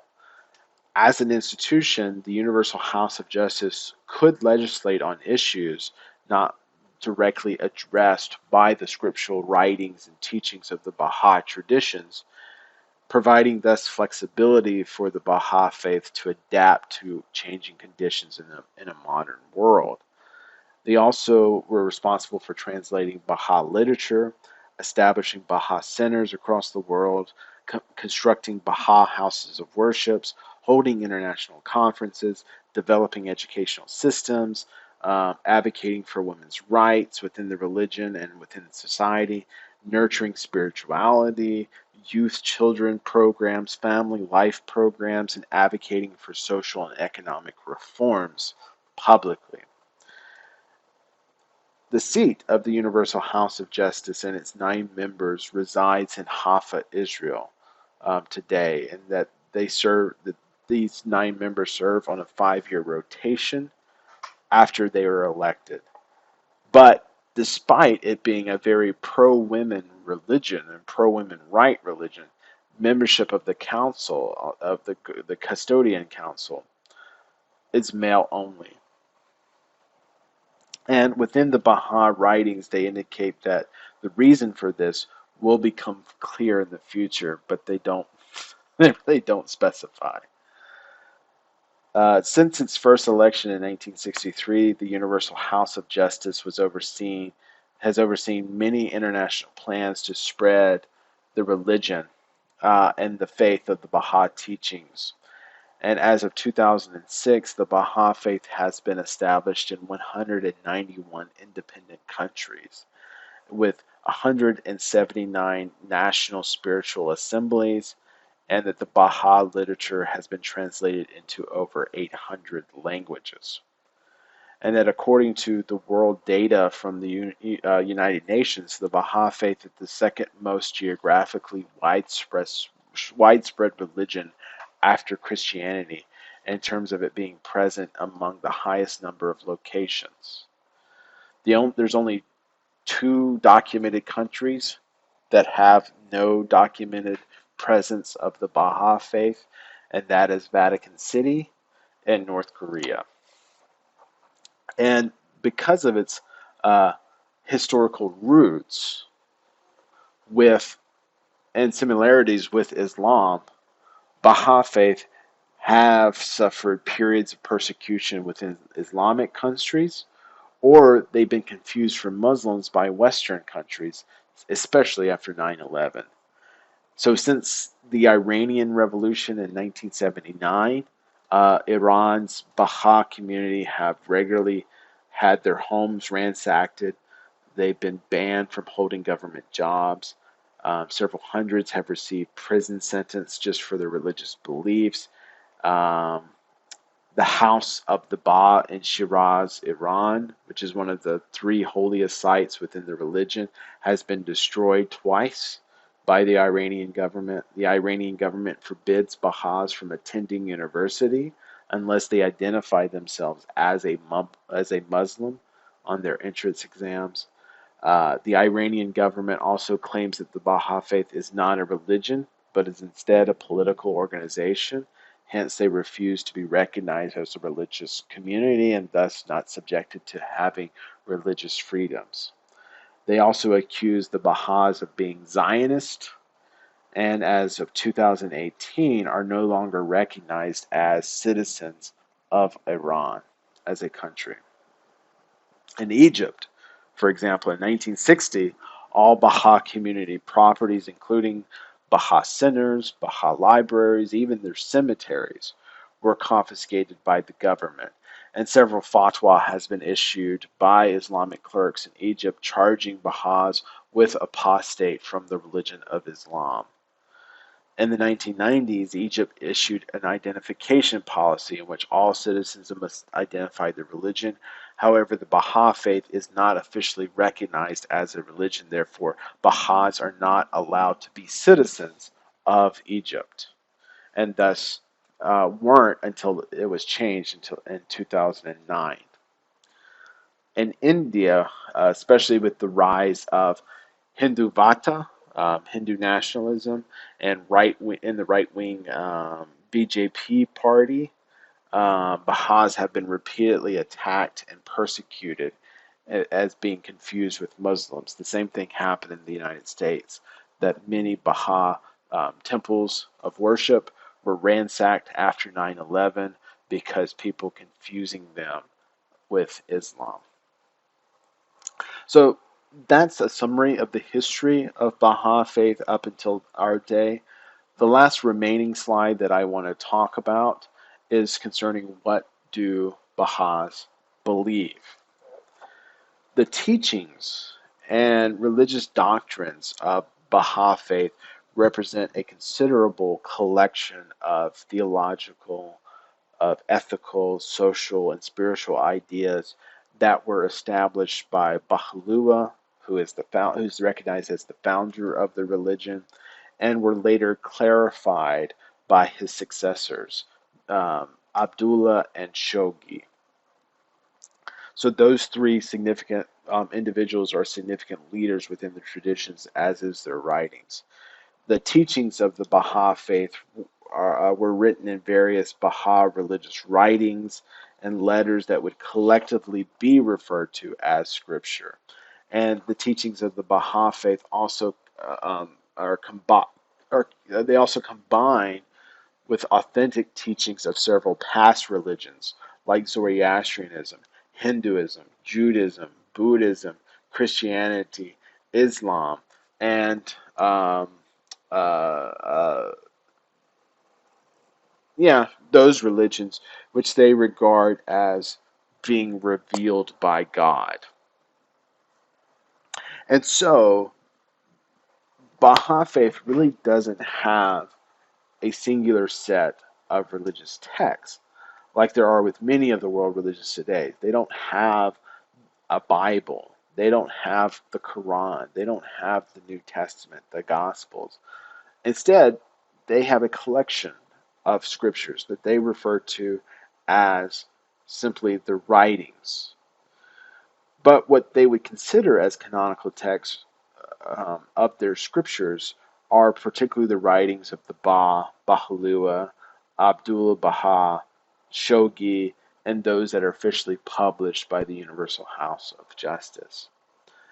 The Baha writings are divided into three main categories: that which is revealed, that which is authoritative, and that which is legislative.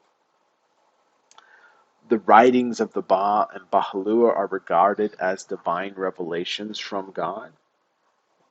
Baha'is believe that the founder of the religion, the Ba and the Baha'u'llah, received direct revelations from God, and as such their works are considered divinely inspired, while the writings of Abdullah and Shoghi are regarded as authoritative texts. They're not divine texts or revealed texts, they're authoritative texts. And those that were produced by the House of Justice are seen as both authoritative and legislative texts. Um, really quickly, some of the most important writings of the Baha'i traditions, if you're interested, are the Kitab Aqdas, the Kitab Aqdas, which is known as the most holy book that was written by Baha'u'llah. There's also the Kitab Iqan, which is the book of certitude, also written by Baha'u'llah. There's also the Internal Names, written by the Ba. There's some unanswered questions that was written by Abdullah. The World Order of Baha'u'llah that was written by Shoghi is another example of some famous texts that are considered religious writings. The most prominent and distinct religious principle within the Baha'i teachings are that of love and unity, which are exemplified by many social principles like the Golden Rule of Christianity, as well as many other religions. Shoghi wrote kind of the following summary of what he considered were the distinguishing principles of Baha'u'llah's teachings. And so you can see there's an underlayer here of love and unity throughout this. So just let me read this section of passage here from Shoghi that he says this is the summary of what Baha'u'llah taught.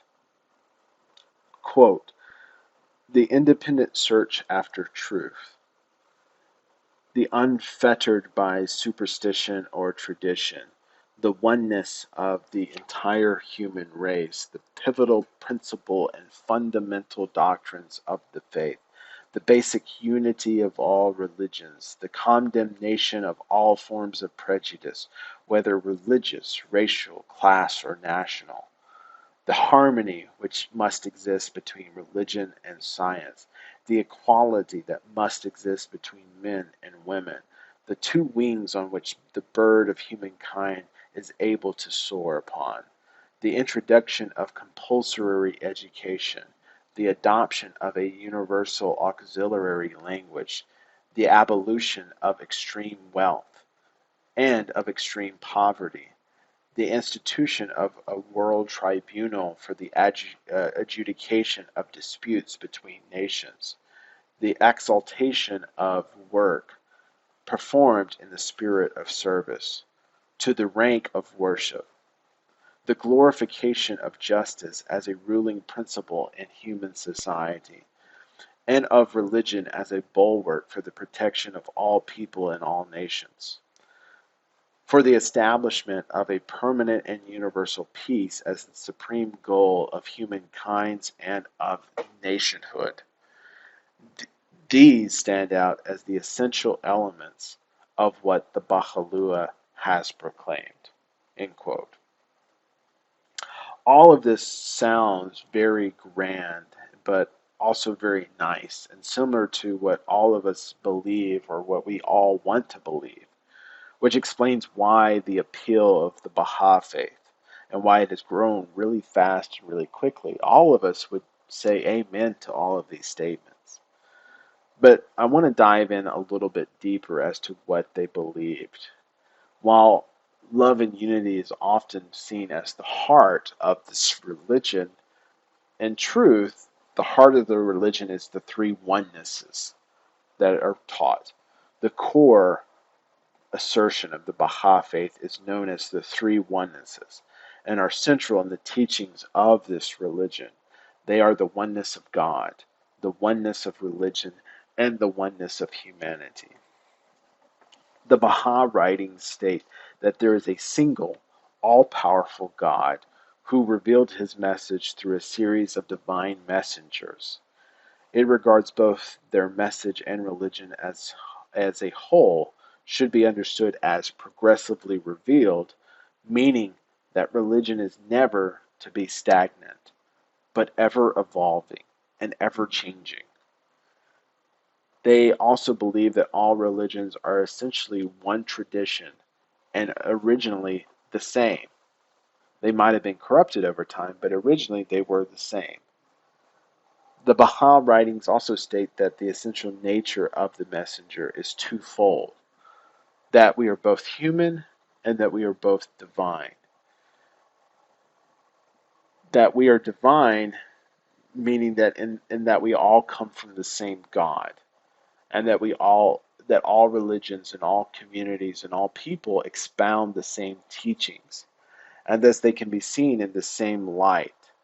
And at the same time, they are separate individuals known by individual names who fulfill a definite mission and are entrusted with a particular revelation.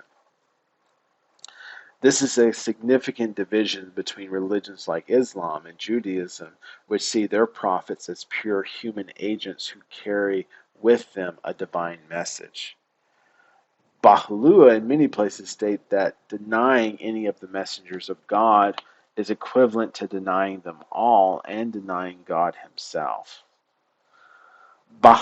Baha'i faith view God as essentially monotheistic. So again, oneness of God, quite similar to what we see within all religious or all Abrahamic religions. God is imperishable. He's uncreated. He's the source of all existence within Baha'i traditions. He's described as a personal God, an unknowable God, an inaccessible God, but yet the source of all revelation, the source of eternity, that he's all-knowing, all-present, and almighty. Baha'i teachings state that God is too great for humans to fully comprehend, and humans cannot create and complete an accurate image of God by themselves. That even though God is not directly accessible, Baha'i faith teaches that he is seen through his creation, and that it's through his will and purpose in which he expresses himself, and it's through his will and purposes that we understand who God is and get a glimpse of God. Therefore, human understanding of God is achieved through recognition of his messengers. And within Baha'i faith, the messengers of God are known as the manifestations of God.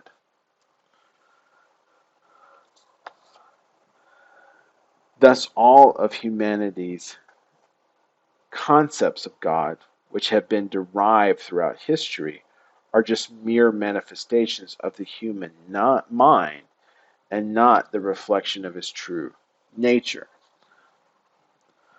While the Baha'i writings teach of a personal God with faculties such as a mind, a will, a purpose, they also clearly state that God does not have a physical or anthropomorphic form, similar to Islam. And although God is referred to in Baha'i scriptures and writings with masculine pronouns, similar to Sikhism, it is rather a convention. Rather, God is genderless. Like Sikhism, Baha'is would say God is genderless, or that gender is not really understandable, or really a relational characteristic that can be applied to God. But again, the male gender is applied to God only because it's traditional and conventional, nothing more.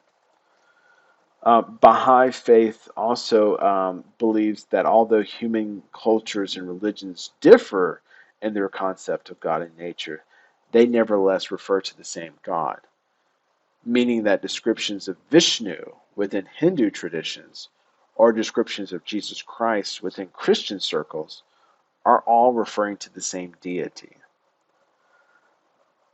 Baha'i writings explain that the differences, instead of being regarded as um, unrec- un not unrecognizable, unreconcilable. That's the better word. Unreconcilable are rather seen as purposeful reflections of the varying needs of that individual society within that different religion.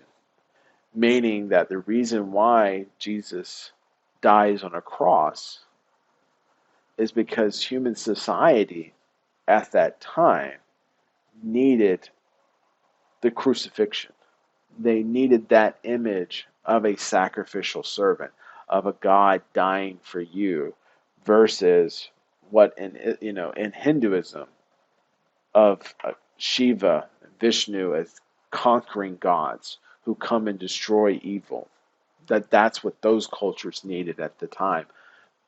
Uh, so you can see there's a little bit of difference here, that it's rather a reflection of what we needed at the time in our understanding of God, meaning that the ancient Egyptian religion was more of a reflection of their society and societal needs, an emphasis on mummification, an emphasis on traversing death like navigating the Nile River, the afterlife being described as a landowner's paradise with servants working the field and harvest for you. It's just a reflection of their society at their time. And so religion should evolve with new manifestations. And now we're in a modern world, and thus we have the last manifestation of a prophet from God in Baha'u'llah. So the religion changes.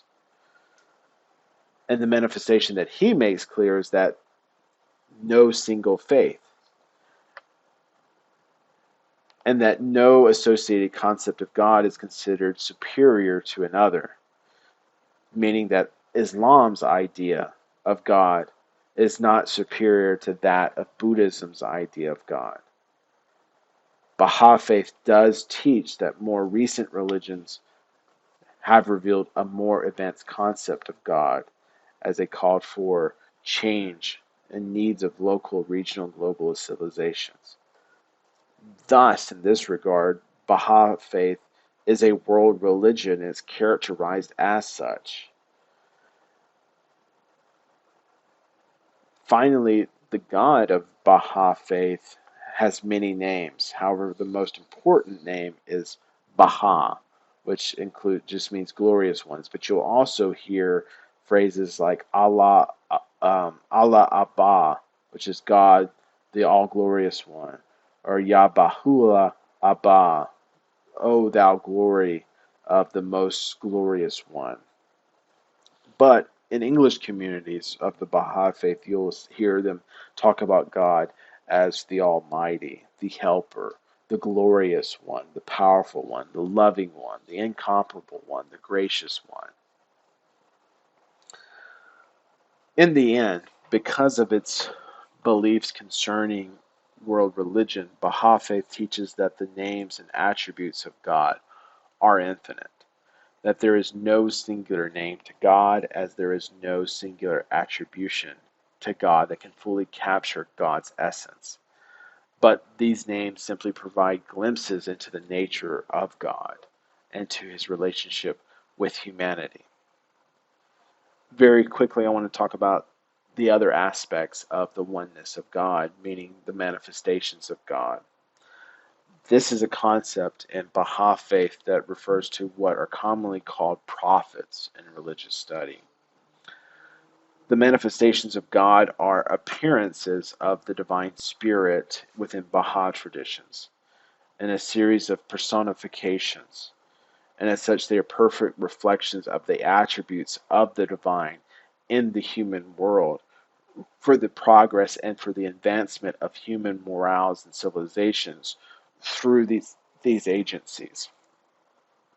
Thus, it is important to note that within Baha'i faith, the manifestations of God are not seen as incarnations of God, as God cannot be divided and does not descend into human conditions, can't have an anthropomorphic form, but instead,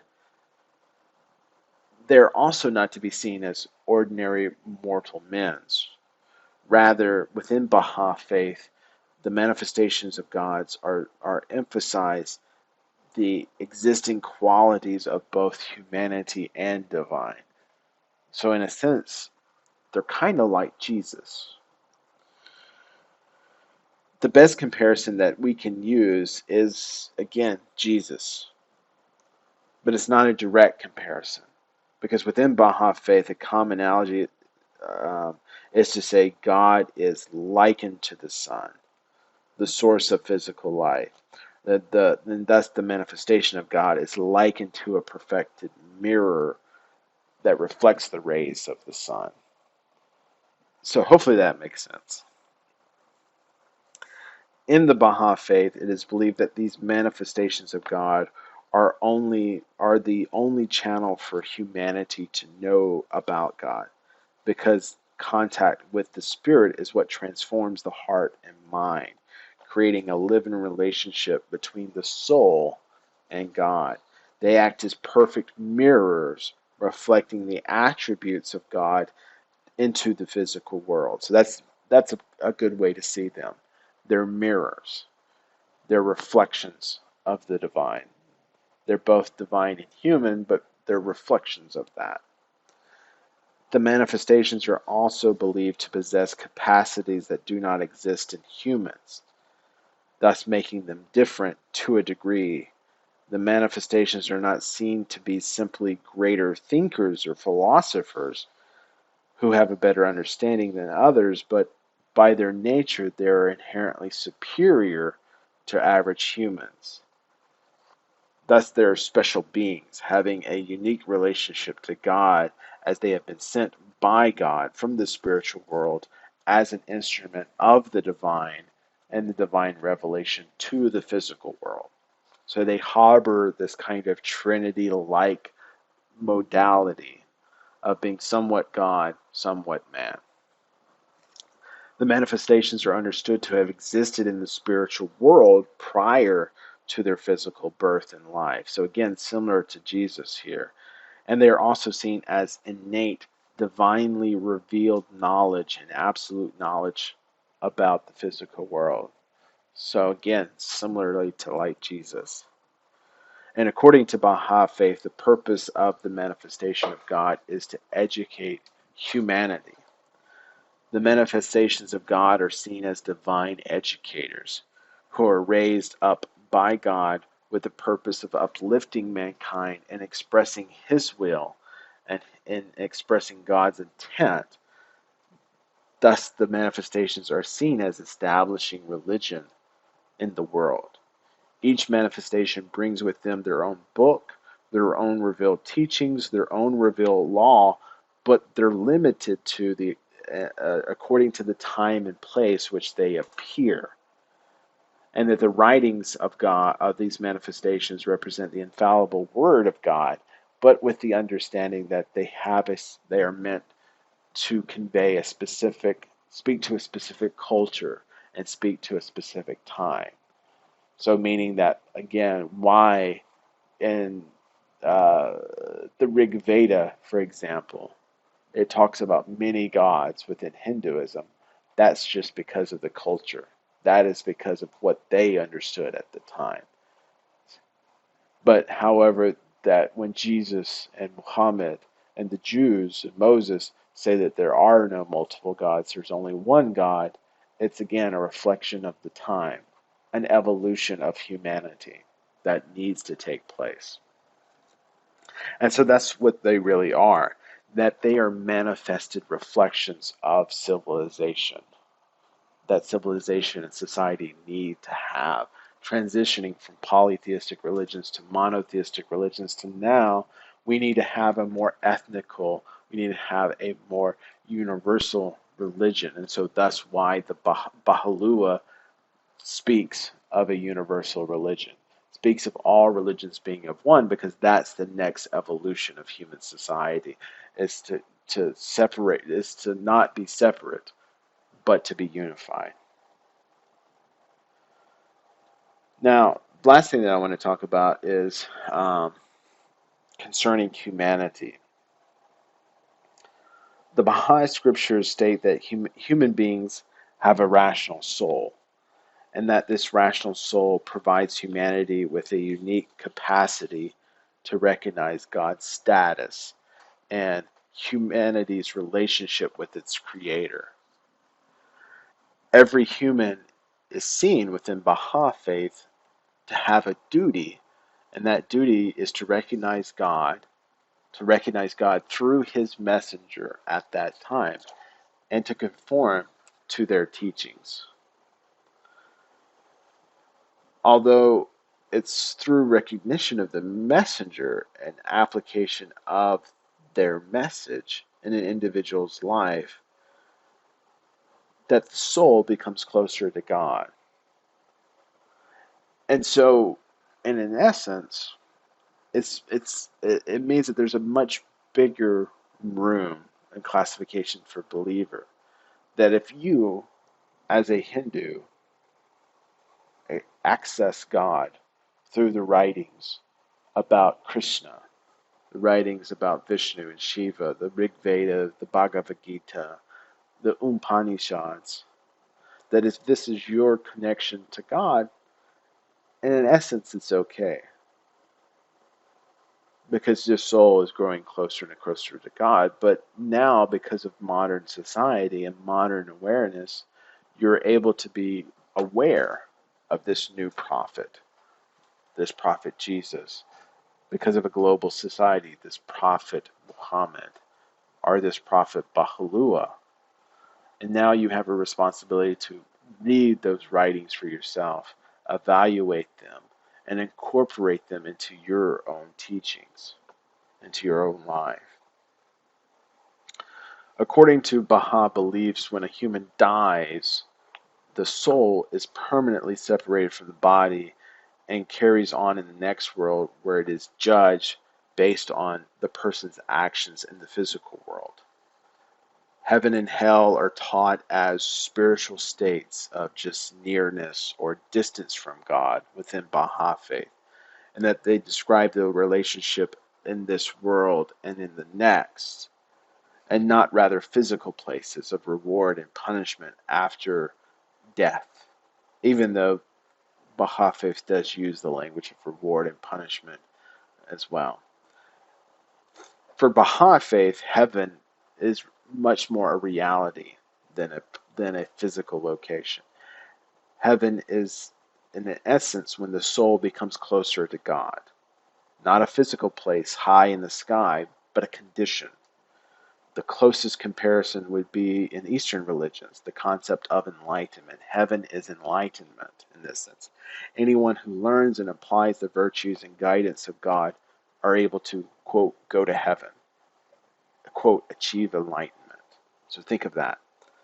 Hell is similarly not a physical location, but rather being far from God. It's not a place, but a failing to understand and apply the virtues and guidances from God. Progress, even the worst condition, is possible in the next world, but not until the individual fundamentally overcomes rejecting God's virtue, meaning that a person can go from heaven to hell, can go from separations if they're willing to learn. So because of this, Baha'is believe in a heaven and hell. They also believe in or have a teaching about sin. Within Baha'i faith, it teaches that sin is rather disobedience to God, and that sinning separates a person from God. Examples of sin would be anger, jealousy, hypocrisy, prejudices, failure to follow the teachings of the Baha'i, attachment to this world.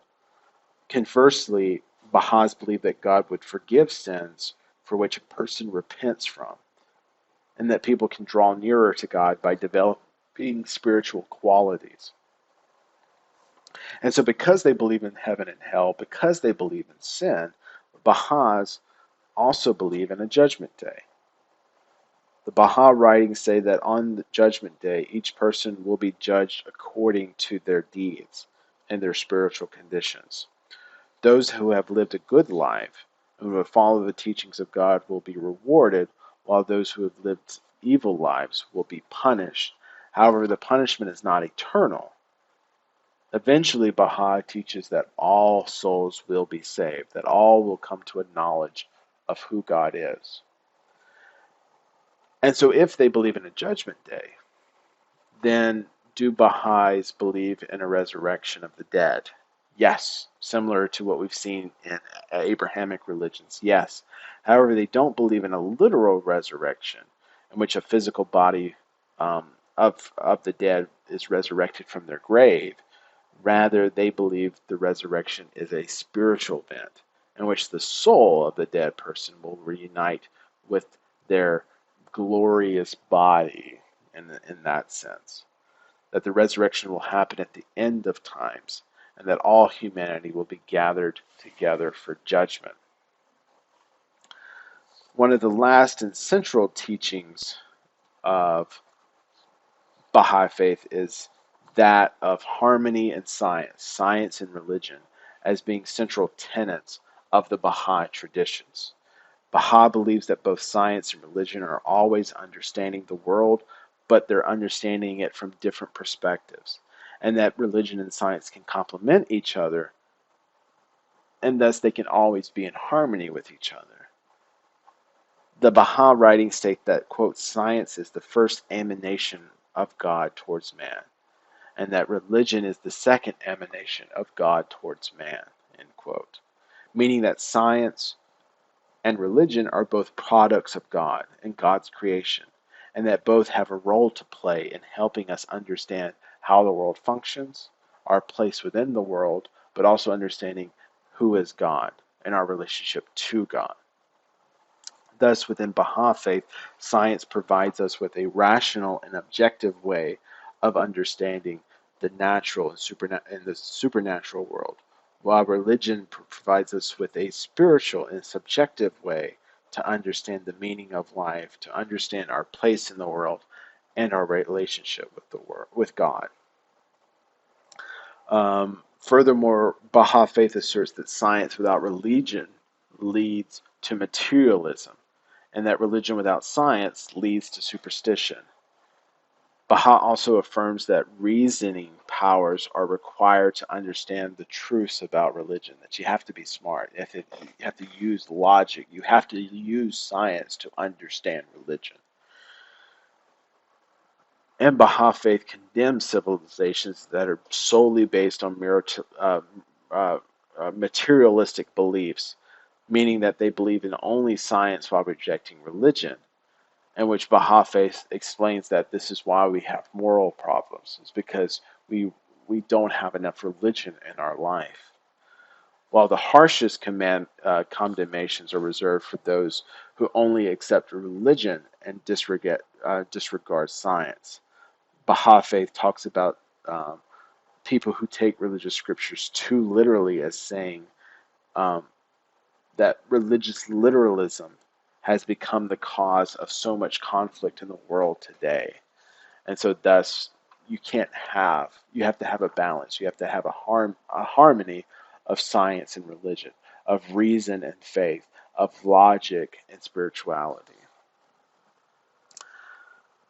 And finally, I guess I want to say here that Baha'i faith puts an awful amount of impetus and importance upon unity and peace. That concerning unity, Baha'i teaches that since all humans have been created in God's image, God does not make any distinction between people. So there's no such thing as a race. There's no such thing as gender. There's no such thing as nationality. There's no such thing as social class. Thus, within Baha'i faith, all humans are created equal. They all require equal opportunities. They all require equal treatment. In the Baha'i view, humanity has always been constituted as one group. However, it's because of ignorance, it's because of prejudice, it's because of power that prevents us from recognizing the oneness of our humanity. That the historical differences that have existed between different ethnic groups is attributed to differences in education, differences in cultural opportunities, as well as racial prejudices and oppressions. In the view of Baha'i faith, unity does not equal uniformity, but instead, Baha'is are to advocate for the principle of unity in diversity, where the variety of human race is valued. Baha'i faith compares the human race to a flower in a garden, that the most beautiful of gardens are those that have a variety of flowers. Power in diversity. That's true unity. The Baha'i faith also affirms gender equality, that men and women are equal, that there is no distinction in spiritual stations between men and women. Baha'i faith says that both men and women possess the same potential for virtues and intelligence, and compare the two genders and the progression of society with with the wings of a bird. That each wing of a bird is needed for flight, and so for society to progress, for society to grow and to continue, it needs both wings to flap. It needs both male and female. While Baha'i teachings assert the full spiritual and social equality of men and women, there are some aspects of gender distinctiveness or gender differentiation in certain areas of life. Baha'i faith recognizes that men and women are seen as having different strengths and abilities that enable them to better fit different roles within society, within the family unit, within social structures. Thus, there are certain teachings that give preference to men in some limited circumstances, with some giving preference to women. Baha'i believes that the world is moving towards a time when all people will live in harmony, and they believe that this can be achieved through the establishment of a just and equitable world order based on the teachings of Baha'i faith.